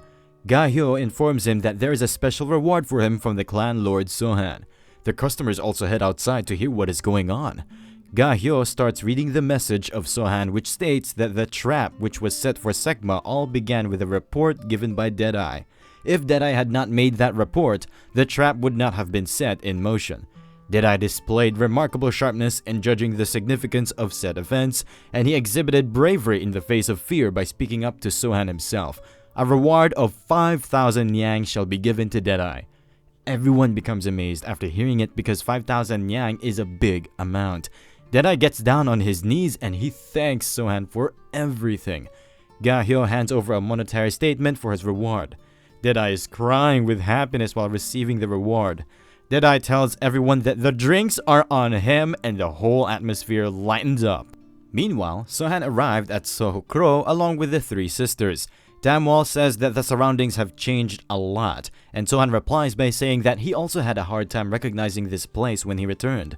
He further asks her if she remembers Dogon, and she replies with a yes, and she asks Sohan if Dogon is still here. Sohan tells her that Dogon is probably in the kitchen on the 2nd floor, and he gained a lot of weight. Sol and the younger sister say that they feel more at ease in here rather than in Jangan. Finally, they come to a stop in front of a house of the new moon. Damwal becomes a bit sad because she had many memories of this place. Sohyok comes out and he greets Sohan. He further informs everyone inside the House of Moonlight. A lot of movement noises start coming out of the building. Sohan is a bit confused as to why there are so many voices while there were only few people when he left the Moonlight Pavilion. Sohyok comes down with a lot of new faces. Sohan cannot recognize any of the kids and a woman comes out to greet him. The woman calls him by his nickname Dopey, and Sohan recognizes her face as one of his older sister. The woman dashes towards Sohan and she hugs him. While crying, she tells him that she is glad her little brother is alive. Sohan hugs her and he is feeling very good after meeting his long-lost sister. Damwon also recognizes the woman and everyone present lets out some tears of happiness. The woman hugs Damwon after recognizing her as well. Sohan pays his respect to the man who came out with the kids. The man greets Sohan as clan lord and he introduces himself as Taesan Jun, who used to be known as Chumyeon. Sohan remembers that Chumyeon was the only man who stepped forward to help the Sword Dancers clan back then. Sohan always wondered where he went, and it turns out he was with his sister Eunhye. Sohan tells him since he's the husband of his sister, he will treat him with respect. Sohyuk is in shock because he has never seen this soft side of Sohan. Sohyuk is not the only one, as Sol is in shock as well. Sohyuk tells them all to head inside as the wind there is quite chilly. All of them head inside while Sohan is watching them from back. Dogon arrives there and he tells Sohan he was quite worried about him. Dogon hands over a daily smoke to Sohan and he tells him he brought it for him. Sohan starts smoking and Dogon informs him about the events that happened in his absence. He further tells Sohan that he's quite sad, because out of all members of the Sword Dancers clan, they could only find Eunhye. Dogon gets up as he needs to cook something for them. Sohan silently gazes into the sky as he wishes for everyone to come back safely, because he is here now to protect them. After some time, Sohan is having a meeting inside the pavilion and he informs So-guk about the events that transpired in Jang'an. So-hyuk is amazed after hearing that Sohan took care of 2 fiends in one place. So-hyuk asks him why he let So-guk live. Sohan tells him that he let So-guk live because he took over the Jang'an Dark faction. Sohan further instructs So-hyuk to inform the leaders of different factions in advance that he will be soon summoning them either in Jang'an or in Cheonyang Dark. A female sound comes from outside as someone inquires about Dopey. Someone tells her to come in and Sohyuk leaves the room. Sohan tells Eunhye that he was waiting for her, and Eunhye warns him to get ready as she is about to begin her nag. She is quite worried about him because he's a good guy and the dark factions are filled with backstabbers. Sohan remembers that Eunhye was like this from the start and she would always nag them to be careful in the future. Sohan gives off a smile after remembering her younger self. Eunhye asks him why is he laughing and if everything she just said is a joke to him. Sohan becomes a bit serious and informs her that he is already a fiend. He further informs her about everything that happened recently and how he killed the leaders of different factions and the fiends. He further informs her that on their way back to Sohokro, he fought with 2 dens of thieves, and when he went to their base, he found out that there were many people they kidnapped as slaves, and most of them were children. He set them all free after killing the thieves, and as one of them was about to die, he told him that the Green Alliance will come after him for revenge. His blades have already started to accumulate grudges since he already killed 2 of the great fiends. Gwangma will come after him one way or another. An ordinary man cannot face all of these threats by himself. That's why he must face them as a fiend. Eunhye starts crying and she tells him that she wanted him to live a happy life away from the dark faction. Eunhye asks him how he escaped from the great fiend Dokma, and he informs her that he made sure that Dokma will never be able to kill him by winning over his affection. He informs her that Dokma has a twin brother called Ri-sun, who saved him every time Dokma poisoned him. One of the brother makes lethal poisons while the other one is obsessed with saving the people. At first, Sohan was just a tool for them as they would take turns to improve their abilities using his body. At one point, Sohan made an oath to himself that he will win over the favor of both of his masters. He started taking care of Ri-sun like his kid, and he started cooperating willingly to the experiments of Dokma. He also entertained them from time to time using the performances he learned at the Sword Dancers clan. One day he got shocked after hearing his master say that he made a new lethal poison which can kill Sohan, but Dokma was worried as well. At that day, Sohan became happy as he managed to soften the heart of a fiend. Sohan tells her that from day onwards, both brothers worked on ways to strengthen his body so he would not die from their experiments. Eunhye signs after hearing all of this. Sohan tells her that she don't need to stay here and he will arrange an abode for her family, but Eunhye says that she will wait right here for others to arrive. Sohan informs her that if they stay here, they will be targeted by other powers and he couldn't keep his focus on suppressing his enemies as he will always be worried about them. He promises her that he will visit her once in a while, and he also needs a place to rest from time to time.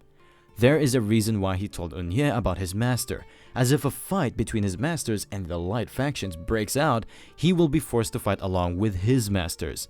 They keep on talking for the whole night, and the next morning 2 people come to visit him. Sohyuk informs Sohan that 2 people from the Jaegal clan came to meet him, and Sohan tells him to let them in. Both of them head inside and they pay their respects to the clan lord Sohan.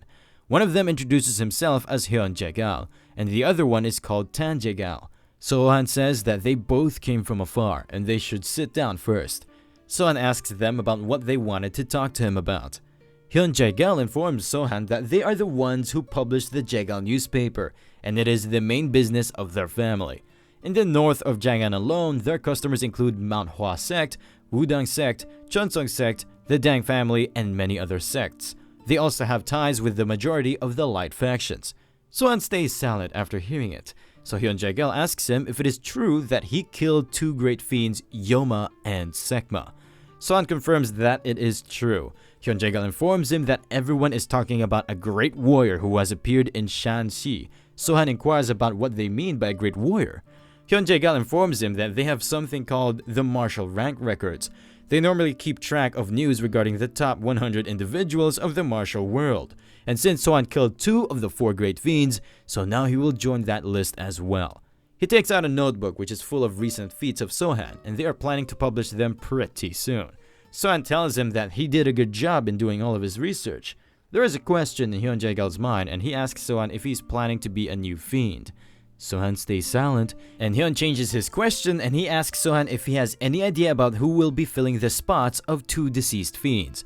Hyun Jaegal further informs Sohan that they don't take sides between the light or dark faction. They are simply honest people who meet and listen to noteworthy individuals and spread their stories across the martial world. This grabs the attention of Sohan, and he tells them to send a newspaper daily to him. Both Jaegal brothers are in shock as Sohan is treating them like mere peddlers. Sohan asks them if there is anything else on their mind. Hyun Jaegal gets serious and he tells Sohan that he stays in Cheonyang. That's why he don't know that Jaegal newspaper is quite influential. He asks Sohan if he really wants to stay in the dark faction, and he further informs him that his position in the martial world may change significantly depending on how they portray him. Sohan is not sure whether Hyun Jaegal is praising or insulting him, but he goes along with it and he tells Hyun that he is in the dark faction for now, at least. Hyun Jaegal asks him that if being in the dark faction seems like a praise to him. This pisses off Sohan and he tells Hyun to stop his acting and get straight to the point. Hyun Jaegal informs Sohan that the head of Jaegal clan would like to make an offer to him. The Jaegal clan can help Sohan in joining the light faction. Sohan asks him how they can turn a dark faction into a light one. Hyun Jaegal smiles and he tells Sohan that it's not beyond their powers. And that's not all. They can even make Sohan into a hero of light faction because he has already killed 2 great fiends. Soon, for the sake of stability, an alliance will be formed between Jianghu, Manhwa, Wudang, and the Jaegal clan. All of these forces happen to be groups that are situated near Shanxi. If they look at the western border, most of the area is already taken by Sohan. Expect Hanjung Dark Faction. Sohan says that he has been busy lately, that's why he didn't look over Hanjung. Hyun Jaegal further informs him that their alliance will soon be formed in the east along with Henan and Hubei. And one of the reasons they are gathering is to either chase out the dark factions from the western front or slaughter them to extinction. The head of the Jaegal clan further sent a message for Sohan stating that despite being from the dark faction, he still has potential to become a hero because he slayed 2 great fiends by himself. There is going to be some opposition from some light factions, but if Jaegal News manages to find out his intentions, and they can spread them far and wide, which will result in the birth of a new warrior. Sohan asks them what they want in return for their services. Hyun Jaegal says that they have heard rumors that Sohan is quite wealthy. Sohan says that he indeed has a lot of money. Hyun Jaegal gets up and he tells Sohan that they need an investment of 30 million yang. And they will help him join the light faction in return. Not only that, they will make him known as the greatest warrior of Shanxi, and he can also join the Murim alliance that will be formed in the north of Jiang'an. Sohan asks him what will happen if he refuses their offer. Hyun Jaegal says that a lot of things can happen. For instance, a word might spread out that Sohan is the disciple of Dogma. Sohan asks him if he gives them money, he will become a hero. And Hyun replies with a yes, and if he refused their offer, he will be marked as a fiend. And once he became a fiend, he will be targeted by the Murim alliance. Hyun Jae-gal becomes a bit agitated and he tells Sohan that 30 million yang are not a big amount as compared to the benefits he will be getting in return, and he can also become the most famous individual in the martial world. Sohan agrees with his offer, and Hyun Jae-gal becomes happy after hearing it. But Sohan informs him that he don't have 30 million yang on hand, so he has to gather funds from Janghan Dark and Chonyeon Dark factions. Hyun Jae-gal informs him that they can wait for the money, and he congratulates Sohan for making the right decision. He further informs Sohan that no matter how much they investigated, they could not find the specific details as to how Sohan killed Yoma and Sekma. Hyun asks him to tell them about how he killed them both, and they will carefully record his words and spread news of his heroic feats. Sohan tells them that he killed Yoma by snapping her neck like a twig. As for Sekma, he was sliced by him. An arm of Sekma fell off and a deep cut was made into his body. Both Jae-gal brothers become a little bit afraid after hearing it. Sohan asks why his expression changed and if he's feeling warm. Hyun Jae-gal starts spinning his fan and he tells Sohan that the atmosphere has suddenly become too hot. Sweat starts dripping from his body and he asks Sohan to continue his story. Sohan continues the story and he tells them that Sekma was still breathing after his body was cut into 2 pieces and he had a fear of death visible in his eyes. All of a sudden, the vision of both Jae-gal brothers start fading out. Sohan gives off a grin smile and both Jae-gal brothers fall unconscious on the table. Sohan puts his white shan back into his clothes, which indicates he was using some type of paralyzing poison while talking to them. Sohan calls for So-hyuk and he orders him to air out the room, because it's becoming a bit stuffy in there. During nighttime, Hyun Jae-gal is being tied to a chair with a rope. After waking up, he's confused as to what happened to them and where he is right now. He starts speculating that maybe he was poisoned. So-hyuk comes into the room and he congrats Hyun for waking up. Hyun Jae-gal warns him that they will not get away with this. He starts screaming something about Manhwa sect, but he gets slapped in the face. He is then again about to threaten So-hyuk with another sect name, but this time he gets slapped the crap out of him. So-hyuk tells him that he forgot to threaten him with some other major sect name. Hyun Jae-gal starts laughing and he tells him that they can never face the big sects of the Light faction. This time So-hyuk smashes his head with a punch. So-hyuk gives off an evil smile and he tells him that his clan lord will take care of all of them.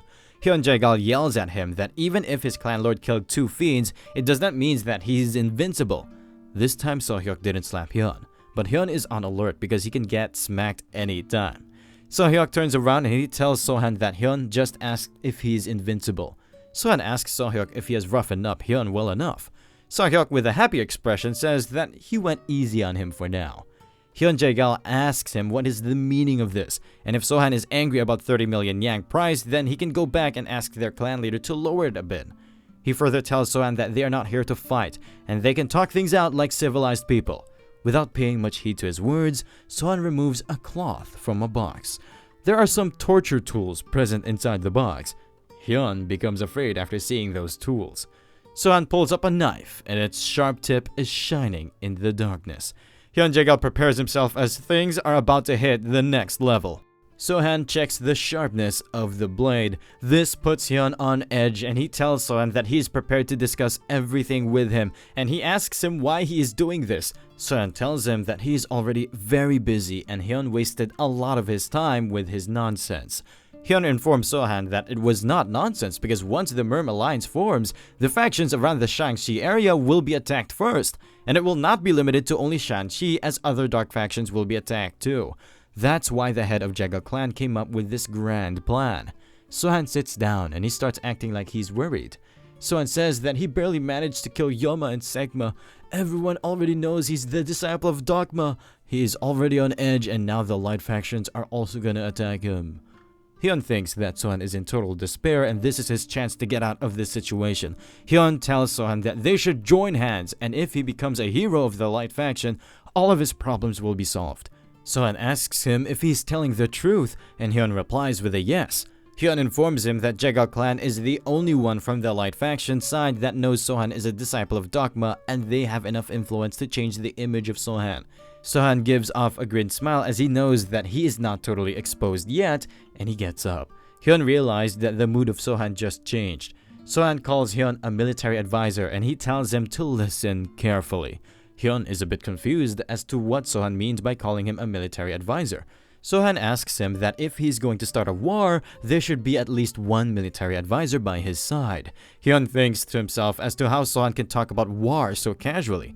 Hyun asks him if he wants to start a war. Sohan replies to him by saying that he'll decide on whether he will start a war or not. He tells Hyun to only focus on the brainstorming section. Sohan orders him to write down the martial prowess, ranks, and the amount of martial masters that belong to the light factions. He further instructs him to write down every single detail about the relationship between the different sects of the light faction. He keeps on ordering him to write down the weaknesses of different sects as well. Hyun is about to say something, but Sohan slaps him quite hard. The slap pushes Hyun quite back along with his chair. Sohan steps up near the knocked Hyun, and he pulls his chair back up. Sohan asks military advisor Hyun again if he listened to everything Sohan just said, and Hyun replies with a yes. Sohan tells him to speak up right now if he's going to waste any more of his time so he can kill him right now. Military advisor is afraid and he tells Sohan that he will listen to all of his commands. Sohan further instructs Hyun to put him in his place and come up with a plan with his knowledge as to how they can destroy this Murim alliance. Sohan tells him that he should also think about outside forces as well and if there are any other factions which can become his potential allies in the future. Hyun says that he understood everything and Sohan starts leaving. Sohan instructs So-hyuk to only free the hands of Hyun so he can write, and So-hyuk should also provide food to him on regular intervals. Hyun cannot hold himself anymore so he inquires about Tan Jae-gal from Sohan. Sohan goes away after saying that he has no idea.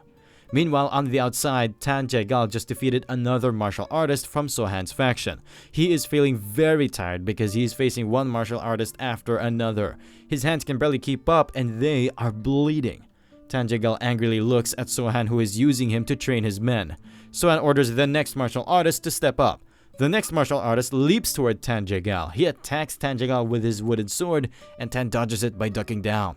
Tan Jae-gal feints a sword attack. The martial artist pulls up his wooden sword to block the attack, but instead of attacking with a sword, Tan Jae-gal spins around and then he kicks the martial artist, sending him flying back.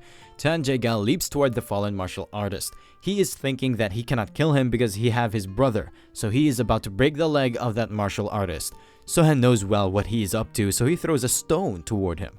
The stone shatters the wooden sword of Tan Jae-gal. Tan is a bit shocked because he could have been hit by the stone if he was a bit faster. Sohan tells the patriarch of Great Dragon Sect that 3 of his men have already fallen from that same feint attack. Ha-sung is feeling a bit shameful about this. Sohan orders him to stay behind and give his men some teachings. Sohan orders his men that it's enough for today and they will resume their training with Tan Jae-gal the next day. Sohan heads inside and he orders Tan Jae-gal to follow him. Tan Jae-gal is quite pissed at him but he has no other choice. Sohan and Tan Jae-gal sit inside the building. Tan Jae-gal is confused as to why Sohan didn't take away his sword, but he knows that he has no chance of winning against Sohan either way. Sohan is far more skilled than the information given to them. Sohan asks him how old is he, and Tan Jae-gal tells him that he is 25 years old. Tan Jae-gal then inquires about his brother if he is alive. Sohan tells him he is alive and he locked him away. Sohan asks him that if he starts a war without listening to their requests, which side the Great Justice will be on. Tan Jae-gal with a serious face informs him that Great Justice doesn't even exist in the Dark Faction. He even swears upon his life. Sohan then says from what he observed, both Hyun Jae-gal and the Jae-gal clan are trash. Tan Jae-gal barely holds himself back and he says they are not trash. Sohan tells him that with the 30 million yang they requested, he can feed the orphans of all regions under him for their whole life. Tan Jae-gal then mockingly asks him that if the 10 yang he is in charge of has no hungry orphans or beggars. Sohan tells him that there will always be orphans, but they took in orphans, gave them names, and a place to stay. Sohan tells him that he was an orphan himself until he was taken in by the Sword Dancers clan. He further ordered the clan patriarchs to report to him about unfair wrongdoings that happened in their areas. Tan Jae-gal tells him all of these things are good, but if they really work. Sohan says that nothing works 100%, but if it doesn't work, he can just kill the patriarchs for insubordination. He can do whatever he wants because he is a fiend. Plus, his subordinates know better than the Jae-gal clan how he bested the 2 great fiends. The Chang'an Dark faction is quite wealthy. Soguk and his sect seem to be living a pretty decent lifestyle due to it. And if he asks Soguk to prepare half the money Jaeger clan requested, Soguk will ask the people under him, and just like a chain reaction, they will ask the people under them. Inevitably, there would be those who will be robbed of all they had, and then as a result, more beggars and orphans will appear on the streets. Tan Jaegal is a bit taken aback by this, as he thought Sohan was just a merciless fiend. Sohan tells him that if he pays them that money, he will become a great warrior of the Light faction, but many innocents will suffer for him. Sohan asks Tan Jaegal to look him in the eye and tell him who is the trash in here. Tan Jaegal is feeling shameful, so he looks away. Sohan then asks him again that if a war breaks out, whose side the Great Justice will be on. Tan Jaegal stays silent as he is gathering his thoughts. Sohan pours a glass of wine for him and asks him to drink it. Tan Jaegal drinks the wine and he requests to ask a question. Sohan tells him to go ahead, and he asks Sohan why he learned martial arts. Sohan says that he learned martial arts to just survive. So-hyuk comes inside and Sohan orders him to lock Tan Jaegal below and treat him as a warrior. Tan Jaegal starts heading to the basement with So-hyuk. All of a sudden, he stops and he tells Sohan he has one more question for him. This time, he asks Sohan why he didn't take his sword away. Sohan tells him not to worry because he don't drink with trash. Tan Jaegal becomes happy and he thanks Sohan for the drink. The next morning, Sohan reads the report Hyun Jaegal just wrote. Sohan thinks that Hyun did a pretty good job in this short span of time. Hyun hesitantly asks Sohan if Tan Jaegal is alright. He begs Sohan to free him because the only thing Tan Jaegal did was to follow him. Sohan tells him not to worry because Tan Jaegal is doing better than him. Sohan asks him about this ultimate martial master he wrote about. Hyun tells him that it is a phrase they use to describe someone who is in the top 10 ranking. Sohan tells him that he is glad there is only one ultimate martial master in the alliance. Hyun Jaegal is worried that maybe Sohan is a lunatic and he will start a war with the alliance. Sohan asks him about the information regarding the ultimate martial master, and Hyun Jaegal says that he will soon take care of that part too. Sohan tells him to work hard from now on because if he dies, Hyun will be dead too, because the place he is kept at is a hidden place and there will be no one to feed him. Hyun becomes afraid as he thinks Sohan is really going for a war. Sohan tells him that he is his military advisor until the war ends. All of a sudden, Sol comes inside the prison and she asks Sohan about what he is doing. Sohan asks her a counter question about what she is doing there. Sol says that it's been a few days since Sohan showed his face at the Moonlight Pavilion. Hyun Jaegal is wondering who this woman is who is talking rudely to the clan leader.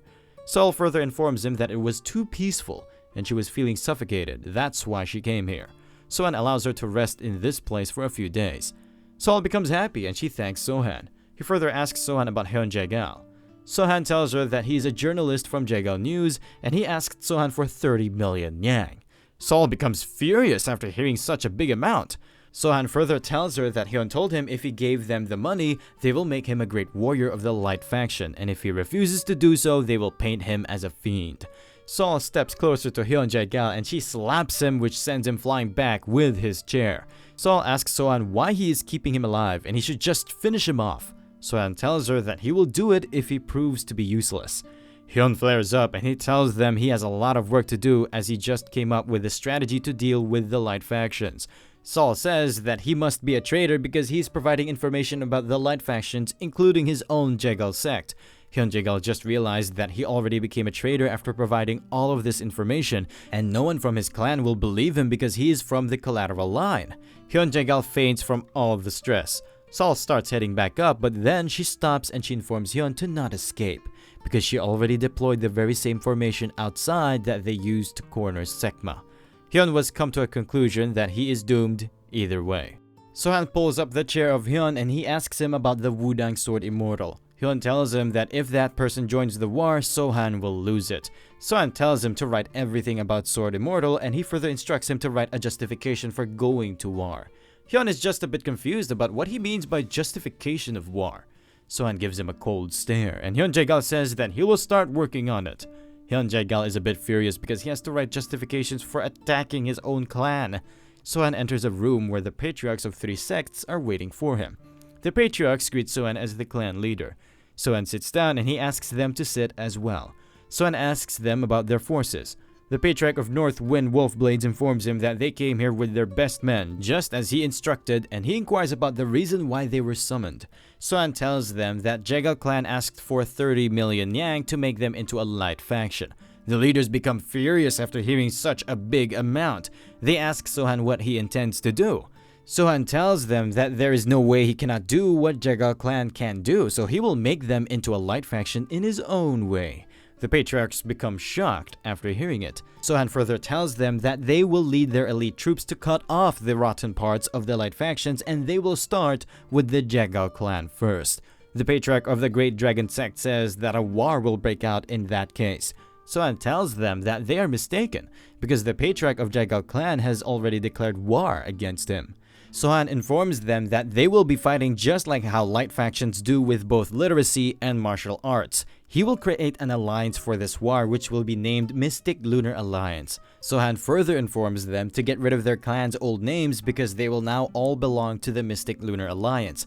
Ha-Song says that since ancient times recognition is needed to form an alliance and how they will receive recognition for their alliance. Sohan tells them that he will get recognition from the general public and the powerless people. For that reason, they need to crush the Wild Green Alliance, which are famous for their cruel methods and the kidnapping of innocent people. Sohan says that they will wipe them out in the name of justice. The patriarch of the Fleeting Raven clan thinks it is quite funny, because justice is a word which was never associated with the dark factions before. All of them look at him for being a dumbwit. The patriarch of Fleeting Raven clan apologizes to them. Sohan tells them to make sure to spread the news that they saved the orphans in their area.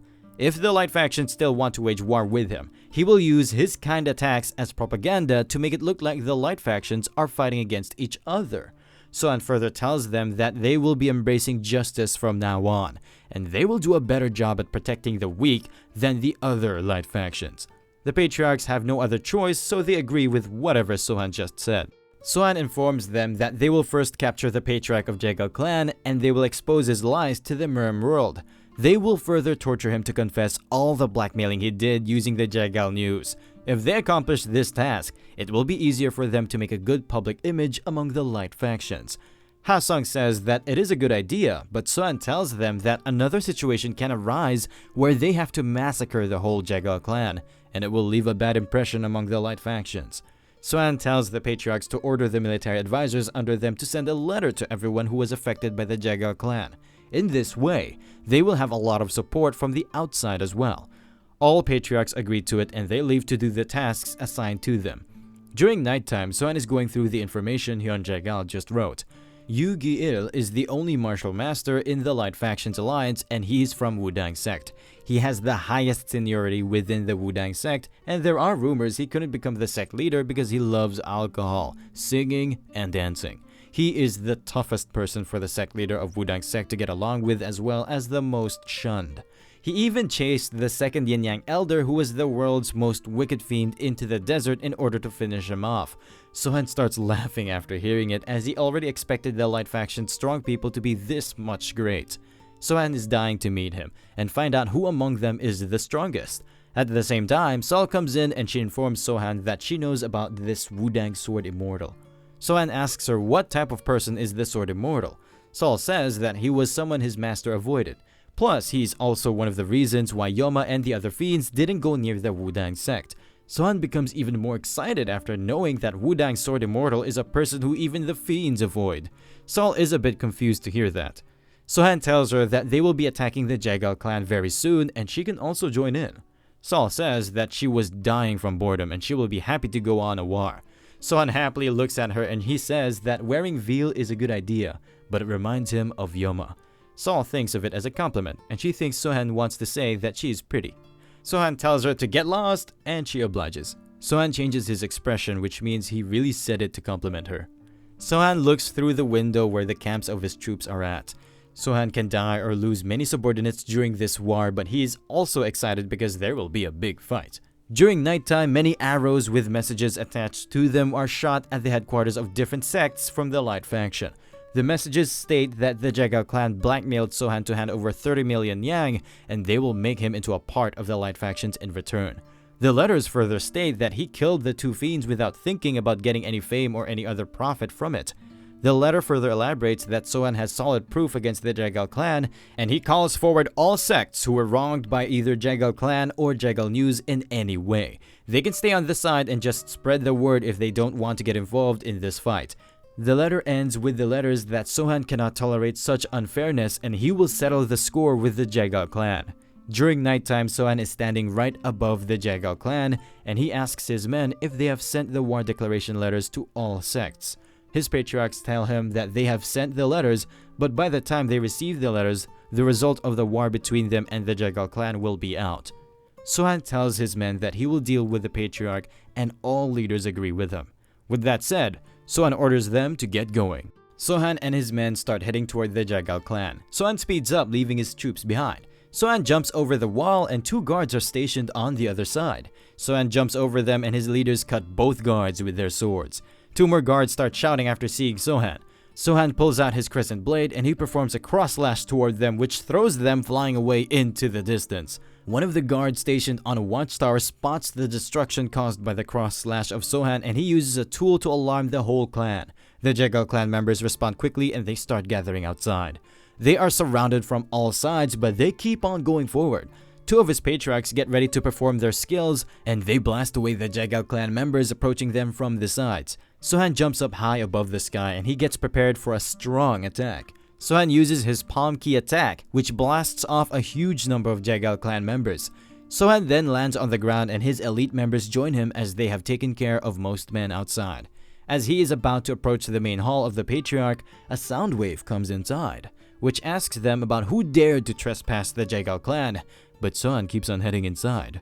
Inside the hall, the Patriarch of Jagal clan, Jagal Pyo, is waiting for him with his men. Sohan pulls out his crescent dual blades and he calls out Jagal Pyo.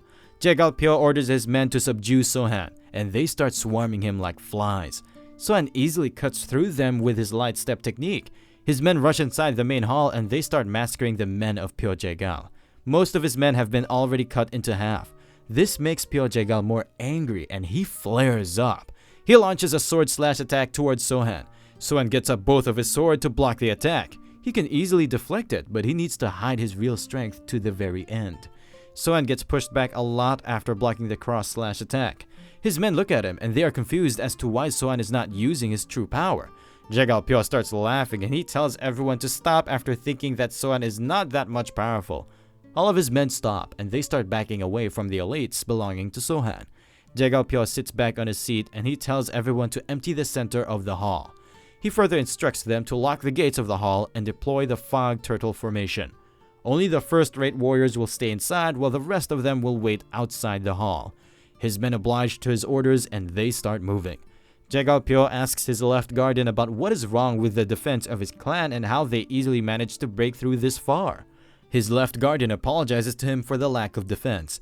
Sohan is thinking that maybe Jagal Pyo is looking down on him, that's why he is acting so carefree in this situation. Jagal Pyo says that Sohan is being pretty bold and how he charged into his estate with this little amount of soldiers. Pyo Jagal says that he wants to know about his name before he kills him. Sohan starts laughing without replying back to him. This pisses off Pyo Jagal and he orders his left guardian to move forward. The left guardian moves forward to face Sohan. The left guardian introduces himself as Jagal Chugyong. Sohan tells him to start the fight without introducing himself. Chugyong becomes angry and he says that Sohan has no honor, so he must be from the dark faction.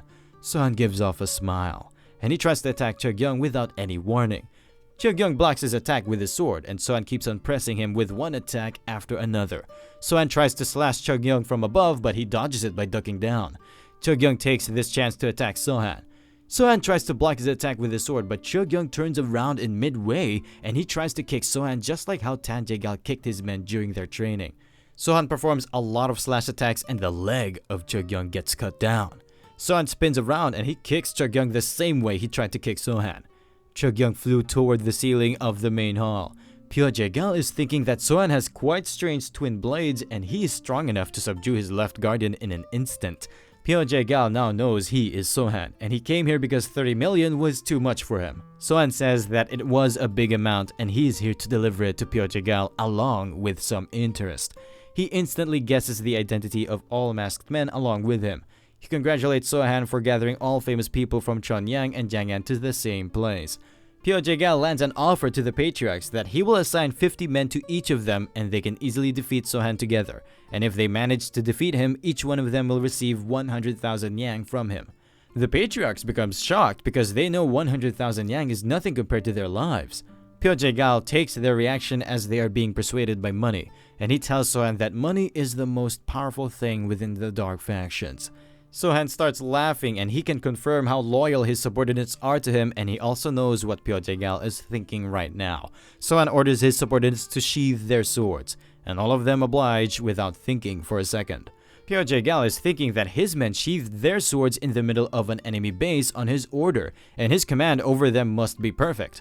Sohan tells him that he will make him an offer. Sohan tells him to step forward and do a one-on-one with him. This way they can minimize their losses. Pyo Jae-gal asks him what will Sohan do if he refuses this offer. Sohan tells him then he will kill every single one of his men. Pyo Jae-gal answers him by saying that he can go ahead and kill them all. Sohan throws a cross slash in one direction. The cross slash cuts some of his men in a few seconds. The pieces of his men start dropping on the ground. All of his remaining subordinates become afraid after witnessing it. Sohan stays still and he says what a waste of lives. Sohan then leaps toward his men, cutting them left and right. Pyo Jae-gal, who is watching the ruthlessness of Sohan, is quite afraid. Sohan says that all of these pitiful subordinates are dying because their patriarch doesn't wish to step up. The remaining men of Pyo Jae-gal are wishing for their patriarch to step up and save their lives. Pyo Jae-gal has no other choice left, so he powers up. He then leaps towards Sohan to attack him. He further powers up and Sohan gets ready. Their clash results in a big explosion. Both of them keep on attacking and blocking each other's attacks at the same time. Pyo Jae-gal uses his lightning cloud surge technique to get even with Sohan. Sohan rotates his blade in a circle to stop the lightning surge from reaching him. While he is busy blocking the lightning surge, Pyo Jae-gal appears in front of him. He attacks Sohan with all of his force. The main gate of the hall gets destroyed as Sohan falls out of the gate. Sohan lands on the front yard of the main hall. Pyo Jae-gal is quite confident as he is making his way out of the hall. On his way, he stops near the patriarchs. Pyo Jae-gal tells them they are pathetic fools and they should have taken advantage of the opportunity he had given them. All patriarchs know they are not the ones who will be regretting their decision, but they keep their thoughts to themselves. As Pyo Jae-gal is moving toward the main door, a cross slash moves toward him. He gets ready to block the slash attack, but instead of blocking it, he deflects it, and the cross slash lands on the upper walls of the main hall. Pyo Jae-gal gets angry as he had ordered his men to form frog turtle formation outside of the main hall. But once he gets outside, he sees the dead bodies of his countless martial artists. Sol is standing on a rooftop behind Sohan, and it looks like she killed all those men to break the frog turtle formation from outside. Sol says that Pyo Jae-gal is quite a manly man to fight Sohan in a one-on-one fight. Pyo Jae-gal suffered a lot of losses as he was not expecting more people helping Sohan. Seeing all of this enrages Pyo Jae-gal and he powers up to the max. Both of them again start clashing swords with each other. Their fighting is so fierce that the surroundings are getting destroyed with each clash. Both of them get pushed back after cancelling out each other's attack. This time Pyo Jae-gal prepares an attack to finish Sohan in one go. Pyo Jae-gal fills his sword with all of his inner energy and he uses hidden dragon energy charge technique on Sohan. Sohan easily slashes the head of the dragon in one swing, but it was a trap and the dragon heads morph into two from the place it has been sliced into. Both heads start rushing towards Sohan at max speed, and their impact leaves a large blast in its wake. After the smoke subsides, Sohan is lying unconscious on the ground. Pyo Jae-gal leaps towards Sohan to finish him off, but it was all a ruse as Sohan opens up his eyes on time. Pyo Jae-gal lands his attack on the wall, but Sohan dodged it and he appears behind him. Sohan has suffered a little bit from the last attack as he is bleeding. Pyo Jae-gal confidentially tells Sohan that he has underestimated the martial arts of Jae-gal clan, which in turn resulted in his current pathetic state. He leaps towards Sohan to finish him once again, but all of a sudden, he gets a cut mark on his arm. Sohan is standing still while pointing his crescent blade at him. Pyo Jae-gal is a bit confused as his arm got cut, but Sohan is standing still in his place. Sohan starts laughing as he is enjoying this fight. This pisses off Pyo Jae-gal and he throws a barrage of cross slashes towards Sohan. Sohan easily manages to dodge all of them. This time, Sohan performs a cross slash, which pushes Pyo Jae-gal back. Pyo Jae-gal is thinking that Sohan has gotten faster all of a sudden. Sohan calls out his name and he asks him why he thinks so much during a fight. At the same time, Pyo Jae-gal came to the realization that Sohan was hiding his power from the start. This pisses off Pyo Jae-gal and he again uses Hidden Dragon Energy Charge skill on Sohan. This time Sohan again tries to block it and he's laughing for some reason. Sohan again crashes into a wall with a huge impact. Sol signs as she thinks Sohan is repeating the same thing for the second time. After the smoke dissipates, Sohan appears out of it and he tells Pyo Jae-gal that his last attack got weaker than before. Pyo Jae-gal rushes towards Sohan after pouring all of his energy into his light step technique. Pyo Jae-gal slashes the place where Sohan was standing, but Sohan already dodged the attack by jumping above him. Pyo Jae-gal throws cross-slash skills towards Sohan, and Sohan counters them with his own cross-clash skills. Sohan finally makes his landing on the ground. Pyo Jae-gal is feeling exhausted and he thinks he got infected with a paralyzing poison. Sohan tells him that this is the reason why he should have done his homework on Sohan before sending someone to ask for 30 million yang. Sohan attacks Pyo Jae-gal with a barrage of slash attacks. Some of the attacks get through and they manage to put cuts on Pyo Jae-gal's body. Sohan gets ready for a decisive blow and he tells Pyo Jae-gal that he must have never forgotten that Sohan was a disciple of Dogma. Sohan performs a slash attack on the arm of Pyo Jae-gal and it flies off after getting chopped. Sohan then stabs his crescent blades through his body. Sohan bids him farewell after telling him that he managed to entertain him for a while. Pyo Jae-gal begs Sohan to let him live as he has already won the fight, but Sohan finishes him by pulling his blades. Finally, Pyo Jae-gal drops dead on the ground. All of the remaining Jae-gal clan members are shocked to see the dead body of their patriarch. Sohan orders all survivors to take care of the corpse of their leader and report to him in the main hall, and those who want to die can stay outside on the main grounds. Sohan orders So-guk to leave the bulky items behind and collect all the assets of the Jae-gal clan. He further orders others to move to the inn they already prepared, and So-guk will move the assets back to Chang'an. He don't even need to send all the assets back by himself, he can just assign some men for this job. So-guk obliges to his order. He tells the remaining people to stand by in the inn, and if Sohan is not back by 2 days, they should depart for Chang'an. Sohan tells them that he cannot move with them because the clans in alliance with the Jae-gal clan will be marking their moves, and he needs to deal with them as well before going back. All of his subordinates advise their clan lord against it, but Sohan corrects them by saying that he is no longer their clan lord as his name is Jae-gal Sohan from now on. After a few days at the Jae-gal clan estate, Sohan moves out with So-hyuk to take a walk. The Jae-gal clan members are working on the repairs. Sohan passes through them and they have mixed expressions about the ongoing events. Sohan comes to a stop after witnessing a quarrel between 2 members of the Jae-gal clan. So-hyuk informs Sohan that there have been all sorts of commotion happening in the Jae-gal estate over the last few days. Sohan says that it was to be expected as he made sure that people know that there is a great difference between the people with the family name Jae-gal and the normal martial artists from the collateral families. So-hyuk says that the normal martial artists are enraged, but those under the Jae-gal name don't understand what the problem is. Sohan orders So-hyuk to gather both the Jae-gal and the normal martial artists in front of the main hall. After some time, everyone gathers around the main hall. There is a table in the center with both Jae-gal martial artists and normal martial artists section, but the things on the normal martial artists side have both low quality and quantity.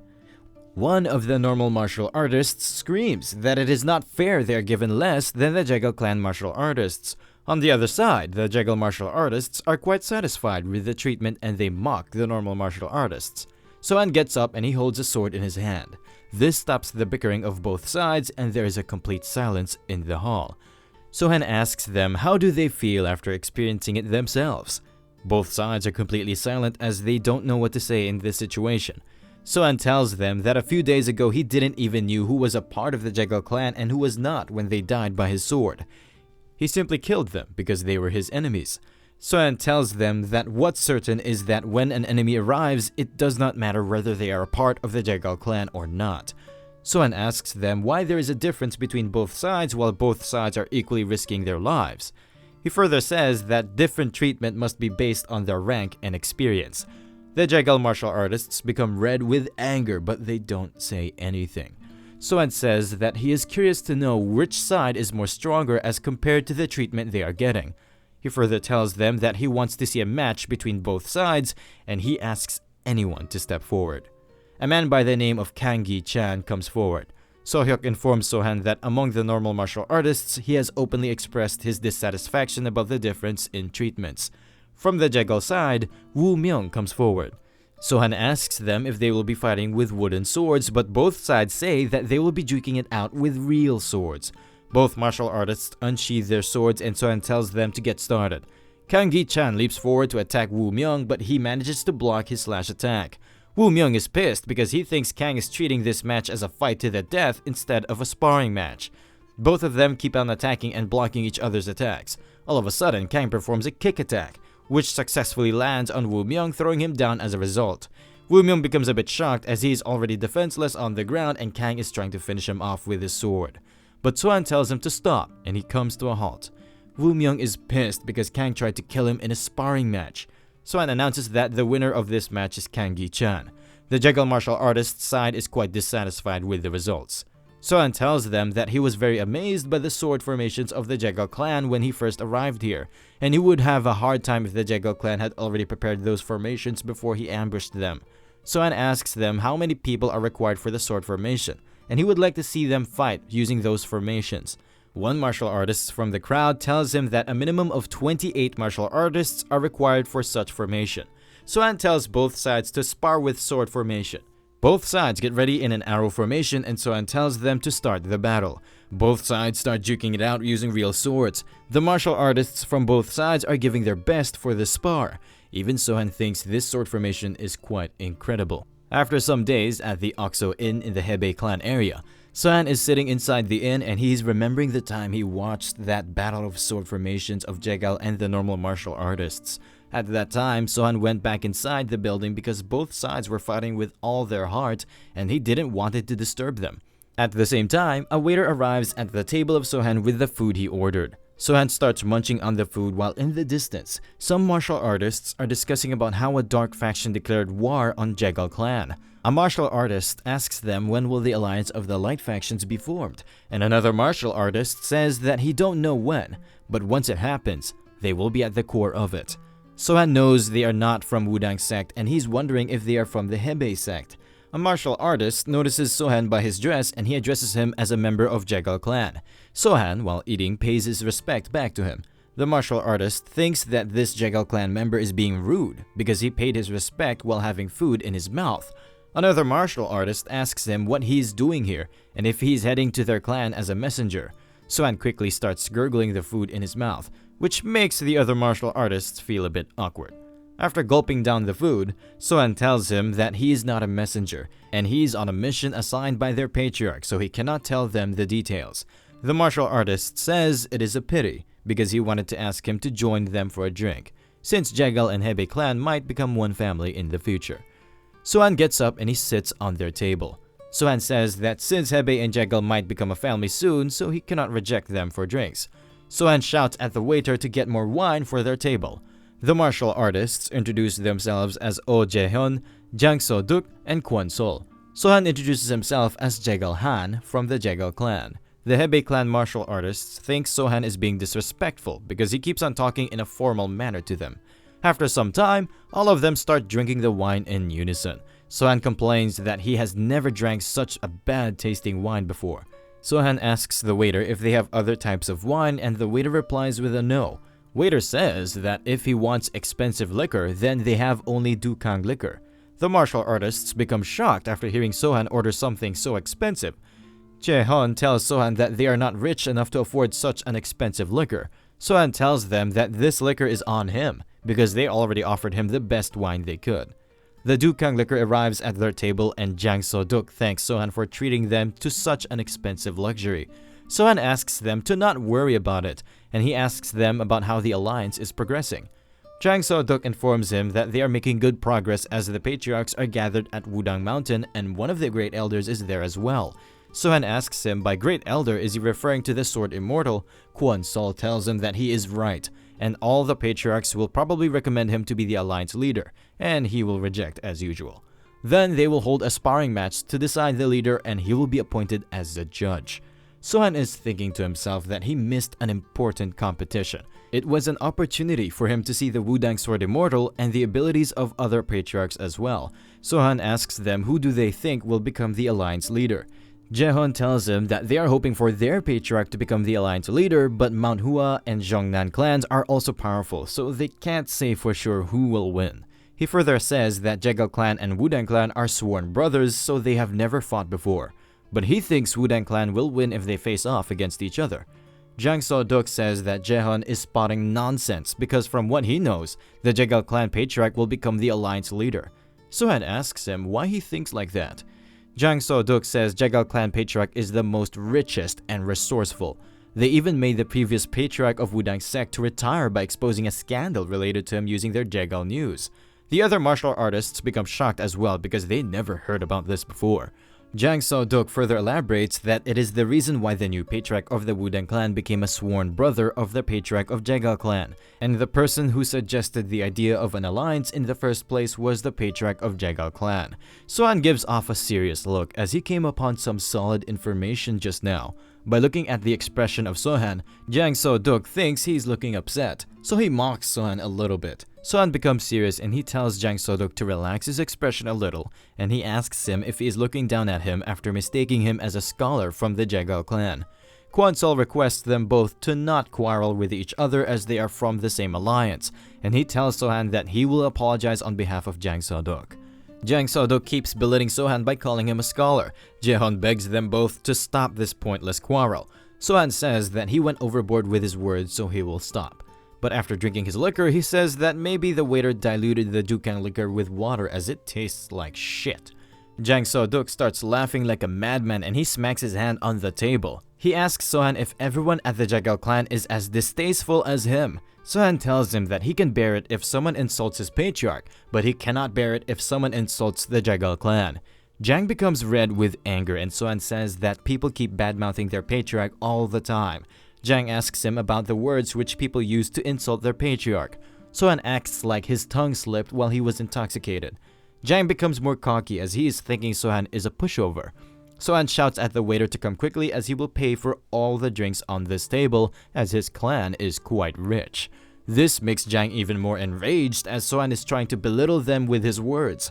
Jang leaps towards Sohan and he punches him in the face. The punch sends Sohan flying back along with the furniture. Everyone present there becomes alerted after watching this sudden turn of events. Sohan gets up and he says that these Hebei clan maggots need to be put in their place. Jang So-duk leaps towards Sohan with a kick. Sohan dodges his kick and it lands on a table beside him. Sohan picks up a plate filled with noodles and he then smacks it on the face of Jang So-duk. Jang So-duk gets back and his face is bleeding a little bit. All the people present around there start laughing at the current condition of Jang. Jaehon and Kwol take a hold of Jang So-duk as his manners are getting out of hand. Sohan mocks him by saying that manners need to be drilled inside Jang as he is lacking in that department. Jaehon asks Sohan to stop or this situation can escalate beyond their control. Sohan corrects him by saying that Jang is the one who struck him first and there are a lot of other witnesses present in this room who saw it, and he further asks him if he is trying to put all the blame on him. Jaehon says that he is sorry and he is not blaming him for anything. Jang pushes Jaehon back and he tells Sohan that he will die by his hands right here. Sohan and Jang glare at each other for a second and then Sohan starts running away from there. Sohan runs out of the inn and Jang So-duk is chasing after him. Jaehon and Kwol run after them. The waiter asks them to pay up first, but another man present there tells him that he can get his money by reporting about the Hebei clan members to their disciplinary hall master, and they are the one who started this fight without any reason. During afternoon, the three martial artists are present in front of the disciplinary hall, and their hall master is in a pickle. He asks another martial artist if they have not found the Jegal clan warrior yet. The martial artist says that they will update him as soon as they find him. He angrily asks the three martial artists why they started the fight with a member of the Jegal clan. Jang tells him that it is not what happened, and as he is about to explain himself, the hallmaster shuns him because everyone at the inn saw what he did. He further tells them that he will be reporting it to their clan leader. The expression of three of them changes and they ask what he means by reporting it to the clan leader. Hallmaster tells them that they messed up with a member of Jegal clan and now the clan leader will have to personally apologize to the Jegal clan patriarch whom he already hates. Hallmaster orders other martial artists to lock all of them up. Jang So-duk apologizes to him and he tells him that they already received orders to depart for Shanxi tomorrow. Hallmaster gets even more angry and he kicks him with all of his force, which sends him flying into the gate. Jang So-duk becomes unconscious after the impact. The very same day, Sohan is moving through a jungle. He comes to a stop near a dilapidated building. He tells someone to stop hiding and come out. 5 shadowy figures come out of the forest and they make their landing near him. One of the assassins thinks that Sohan easily found out that they were following him, and his behavior is different from when he was at the inn. All of them leap towards Sohan to finish him off, but Sohan easily dodges their attacks without breaking a sweat. Sohan then unsheathes his sword and he starts blocking their attacks with it. After clashing swords, Sohan came to a realization that they are not from the Hebei clan, and their sword formation is also different from the Jegal clan. They start moving towards Sohan again with their slash attacks. Sohan throws them all off after blocking their attacks. One of the assassins tells his leader that Sohan is not from the Jegal clan as his sword techniques and personality are totally different from Jegal clan. Their leader informs them that it does not matter, because they can just make him look like a member of the Jegal clan after killing him. Sohan gives off a grin smile after hearing it, and he asks them what gave them the confidence that they can kill him. Sohan throws a cross slash toward the assassin and it cuts off his head in a few seconds. Sohan then leaps toward them in full speed. He then cuts off 2 assassins in one go. There are only 3 more assassins remaining. Their leader is in shock as he already lost most of his men to a Sohan who seems like a hidden master. Sohan leaps toward them and they spread out in different directions. Sohan catches up to one of them in a few seconds and he slashes him in half with a single blow from his sword. The other assassin seizes this chance to attack Sohan. As soon as he attacks Sohan, a lot of blood spurts out and it turns out that Sohan appeared behind him and he mistakenly attacked his own ally. Sohan smacks his head with a fist and a bit of blood spurts out of his head. He falls on the ground and slowly his consciousness starts fading away. He wakes up during nighttime and he still can't believe it, that he is still alive. He knows well that only torture and interrogation awaits him. His weapon was not taken by Sohan, so he gets a hold of his sword as he gets up. But Sohan already knew he woke up. He knows he can't win against Sohan in a one-on-one fight, so he drops his weapon on the ground. He asks Sohan what he can do to stay alive. Sohan stays silent without answering back to him. He asks Sohan why he is not asking him any question like who he is and who sent him here to kill him. Instead of these questions, Sohan asks him how long have he been learning swordsmanship for. Assassin replies by saying that it has been 15 years. Sohan says that he is pretty weak considering he has been learning for so long. The assassin asks Sohan why did he run away after messing with Hebei clan, and from what he saw, Sohan is not from the Jegal clan. Sohan asks the assassin what gave him the right to ask him anything. The assassin says that he is going to die regardless of whether he asks it or not. Sohan asks him if he's not afraid of death. The assassin tells him that his life has always been filled with danger, so he's not much qualms about it. The assassin further says that it seems like they have same goals. The expression of Sohan relaxes a bit and he asks the assassin about what he means by same goals. Assassin says that from what he observed, both of them want to drive a wedge between the Hebei and the Jegal clan, and he suggests that they should both tell each other about which group they belong to. Sohan says that he is not interested in that and he asks the assassin to tell him something interesting. Sohan says that if he tells him something interesting, he will spare his life, but if he finds it boring, he will kill him. The assassin tells him that he is a believer and he has a religion, but Sohan says it's boring. The assassin further informs him that the person they worship was originally someone who rules the light factions, and their religion is not an organization which does bad things. The assassin thinks to himself that he told the most important thing to Sohan because he panicked. Sohan says that this information seems interesting, so he tells him to keep going. The assassin tells him that this story starts a long time ago where that person helped them. That person was their hero as well as their god. Sohan tells him that stories about fanatics are not interesting. The assassin begs Sohan to spare his life. Sohan asks him why should he spare the life of a trash from the White Heaven demonic cult. The assassin asks him how did he knew that, and Sohan starts laughing like a madman. Sohan then orders him to get some firewood if he don't want to get used as one. The assassin is pissed, but he obliges to the request of Sohan. After some time, he returns with the firewood. He then again begs Sohan to spare his life. Sohan again says that he will spare him if he tells him something interesting. The assassin is becoming more pissed at Sohan for asking for same interesting stories again and again. The assassin says that instead of that, Sohan can ask him anything and he will reply honestly. But Sohan replies that he only wants to hear some interesting stories. The assassin makes a guess and he asks Sohan if he is the disciple of Guangma the Fiend. The expression of Sohan completely changes after hearing it, and the assassin says that he can kill him if he's really his disciple because he has been rude to him all this time. Sohan, without replying to his question, orders him to go back and bring more wood or he will kill him. The assassin starts leaving to get more firewood, and he is thinking that someone with a screw loose in his mind must be the disciple of Guangma the Fiend. After some time, the assassin returns with the firewood. He says that he has thought about something really interesting. He removes his mask and he tells Sohan his name is Lee Haryu and the name of his dead older brother is Sangryu. He joined the White Heaven demonic cult on the recommendation of his brother. The White Heaven demonic cult is a religious group that rules over Hebei and has been around for over 100 years. They had 7 cult leaders before and it is now ruled by the 8th one. Sohan says that he already knows that, and it shocks Haryu as it is confidential information. Sohan asks him if he's looking down on the Jegal clan, and Haryu knows that Sohan is not from Jegal clan but he keeps it to himself. Haryu asks him if he knows that Hebei clan was formed because of them, and it was quite powerful at start because it was made by gathering powerful martial artists from all over the world. But their cult leader suffered a great defeat by the Hebei clan 14 years ago, and since then they are preparing for their comeback. And the reason for the Hebei clan to become trash, and trash over the past 10 years, is because of their interference. And their grand plan includes conquering the whole Murim after getting rid of the Hebei clan. Sohan tells him that they are filthy cockroach bastards who keep coming back no matter how many times they crush them. He further says that they bedazzle normal people with their ridiculous religious logic. Plus, they learn dark faction techniques to harm others. Haryu says that they don't mess with powerless people and they simply want to purify the whole Murim. Sohan asks him what kind of nonsense it is and how they can purify the Murim. Haryu says that God can do it. He further suggests that Sohan should meet their cult leader and with his martial prowess, he will be given a high-ranking position.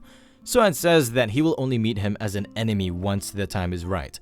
Haryu thinks he is screwed because what he just told Sohan doesn't look interesting at all. He once again begs Sohan to spare his life. Sohan takes a hold of his sword and he tells him that his cult is a demonic one, and their leader is not a god but a crazy human being, and the Murim world cannot be purified. Sohan gets up and he tells him that they have foolish ideals and he dislikes fools. Sohan unsheathes his sword and he tells Haryu that he don't deserve to be spared and he even don't deserves to be treated as a human being. Haryu gets on his knees and he starts begging Sohan, but Sohan says that he will give him a painless death because he helped him pass some time. Haryu is thinking that he is going to die now, but then he remembers that a few moments ago he was not even afraid of death, so what made him change his mind? All of a sudden his eyes become red as he has been poisoned by Sohan. He comes to a realization that he is not afraid of death, but he is afraid of this man in front of him. He starts sweating and he asks Sohan if he can try telling him something interesting for the last time. Sohan allows him to go ahead. He screams out that he now understood that everything is meaningless when his life is on the line. He further says that the White Heaven cult is a demonic cult and their leader is just a human. He was just another foolish human up to this point who was thinking that the Murim can be purified.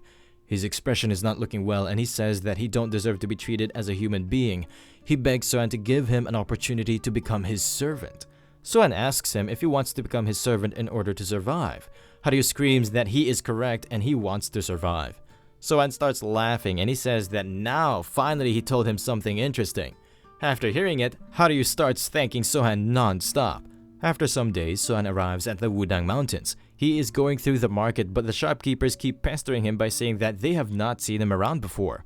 For the last few days, he has been observing how the Wudang clan rules over this place, but he is not liking it.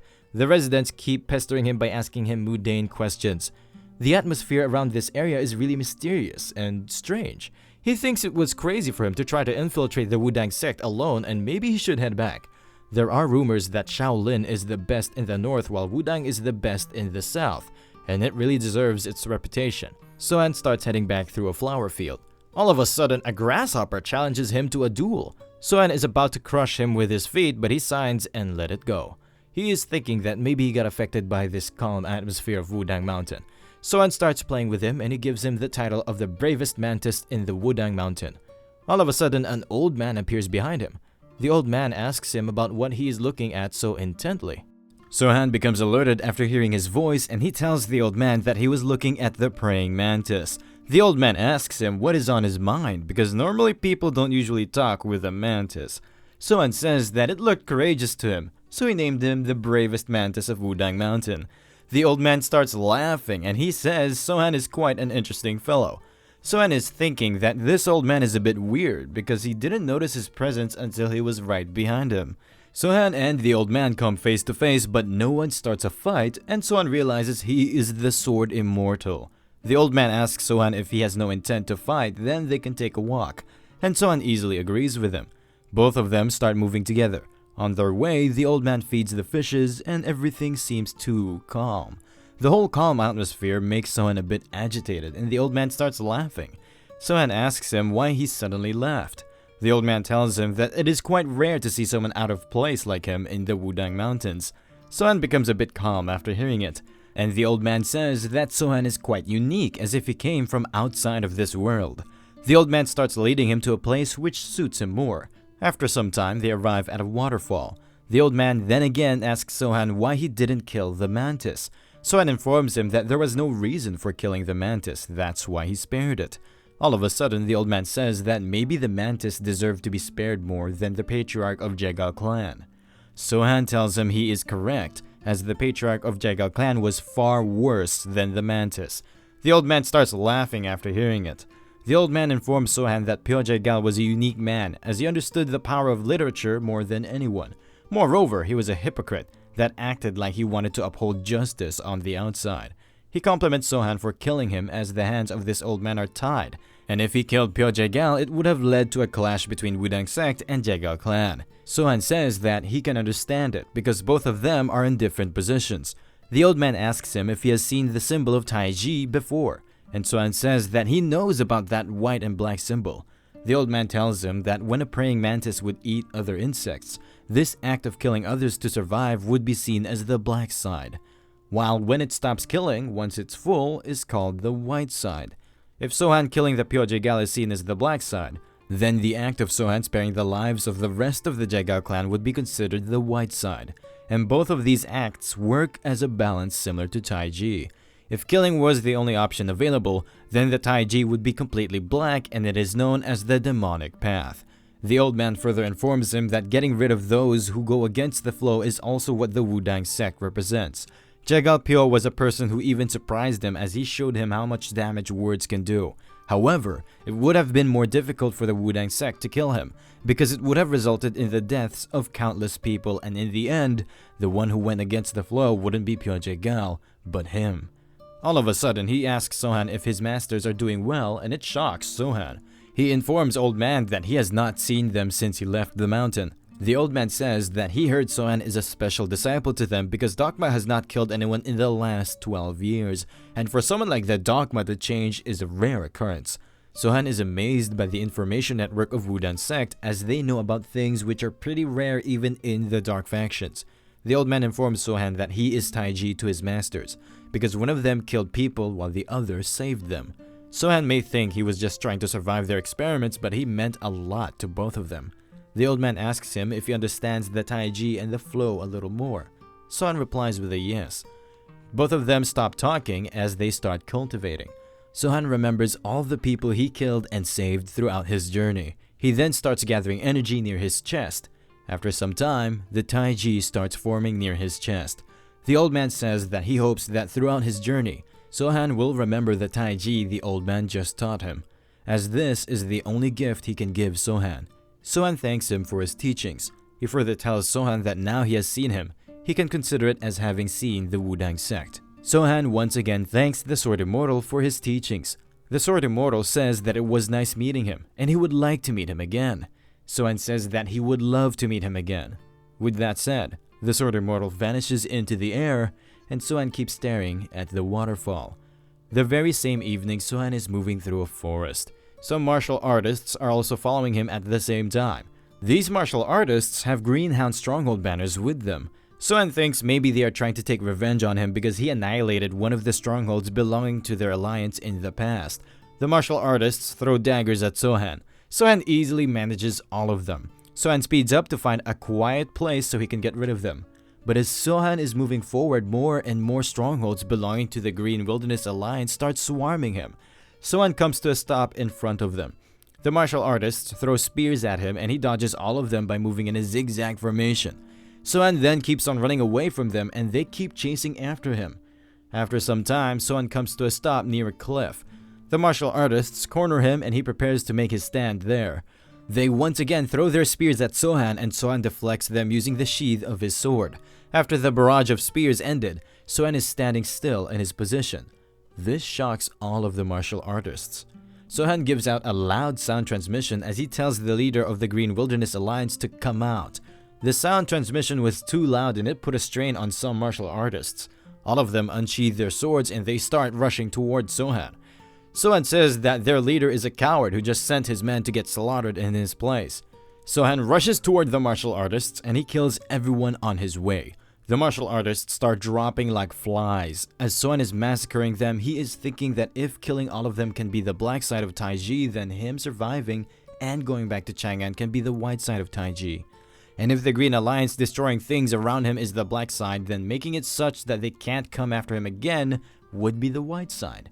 Sohan is thinking that the weight of killing every single member of the Green Alliance is lighter than the weight of a single innocent life. At the same time, the leader of the Wild Green Alliance is witnessing Sohan in action. He thinks the skills of Sohan are extraordinary, but he must be getting tired by now, so he sends the next wave of his men towards Sohan. This time, Sohan kills them with cross-slash skill while standing still on his place. While he's busy getting rid of the martial artists, a net starts moving toward him. Sohan throws 2 cross-slashes toward the net and upon impact, it gets shattered into pieces.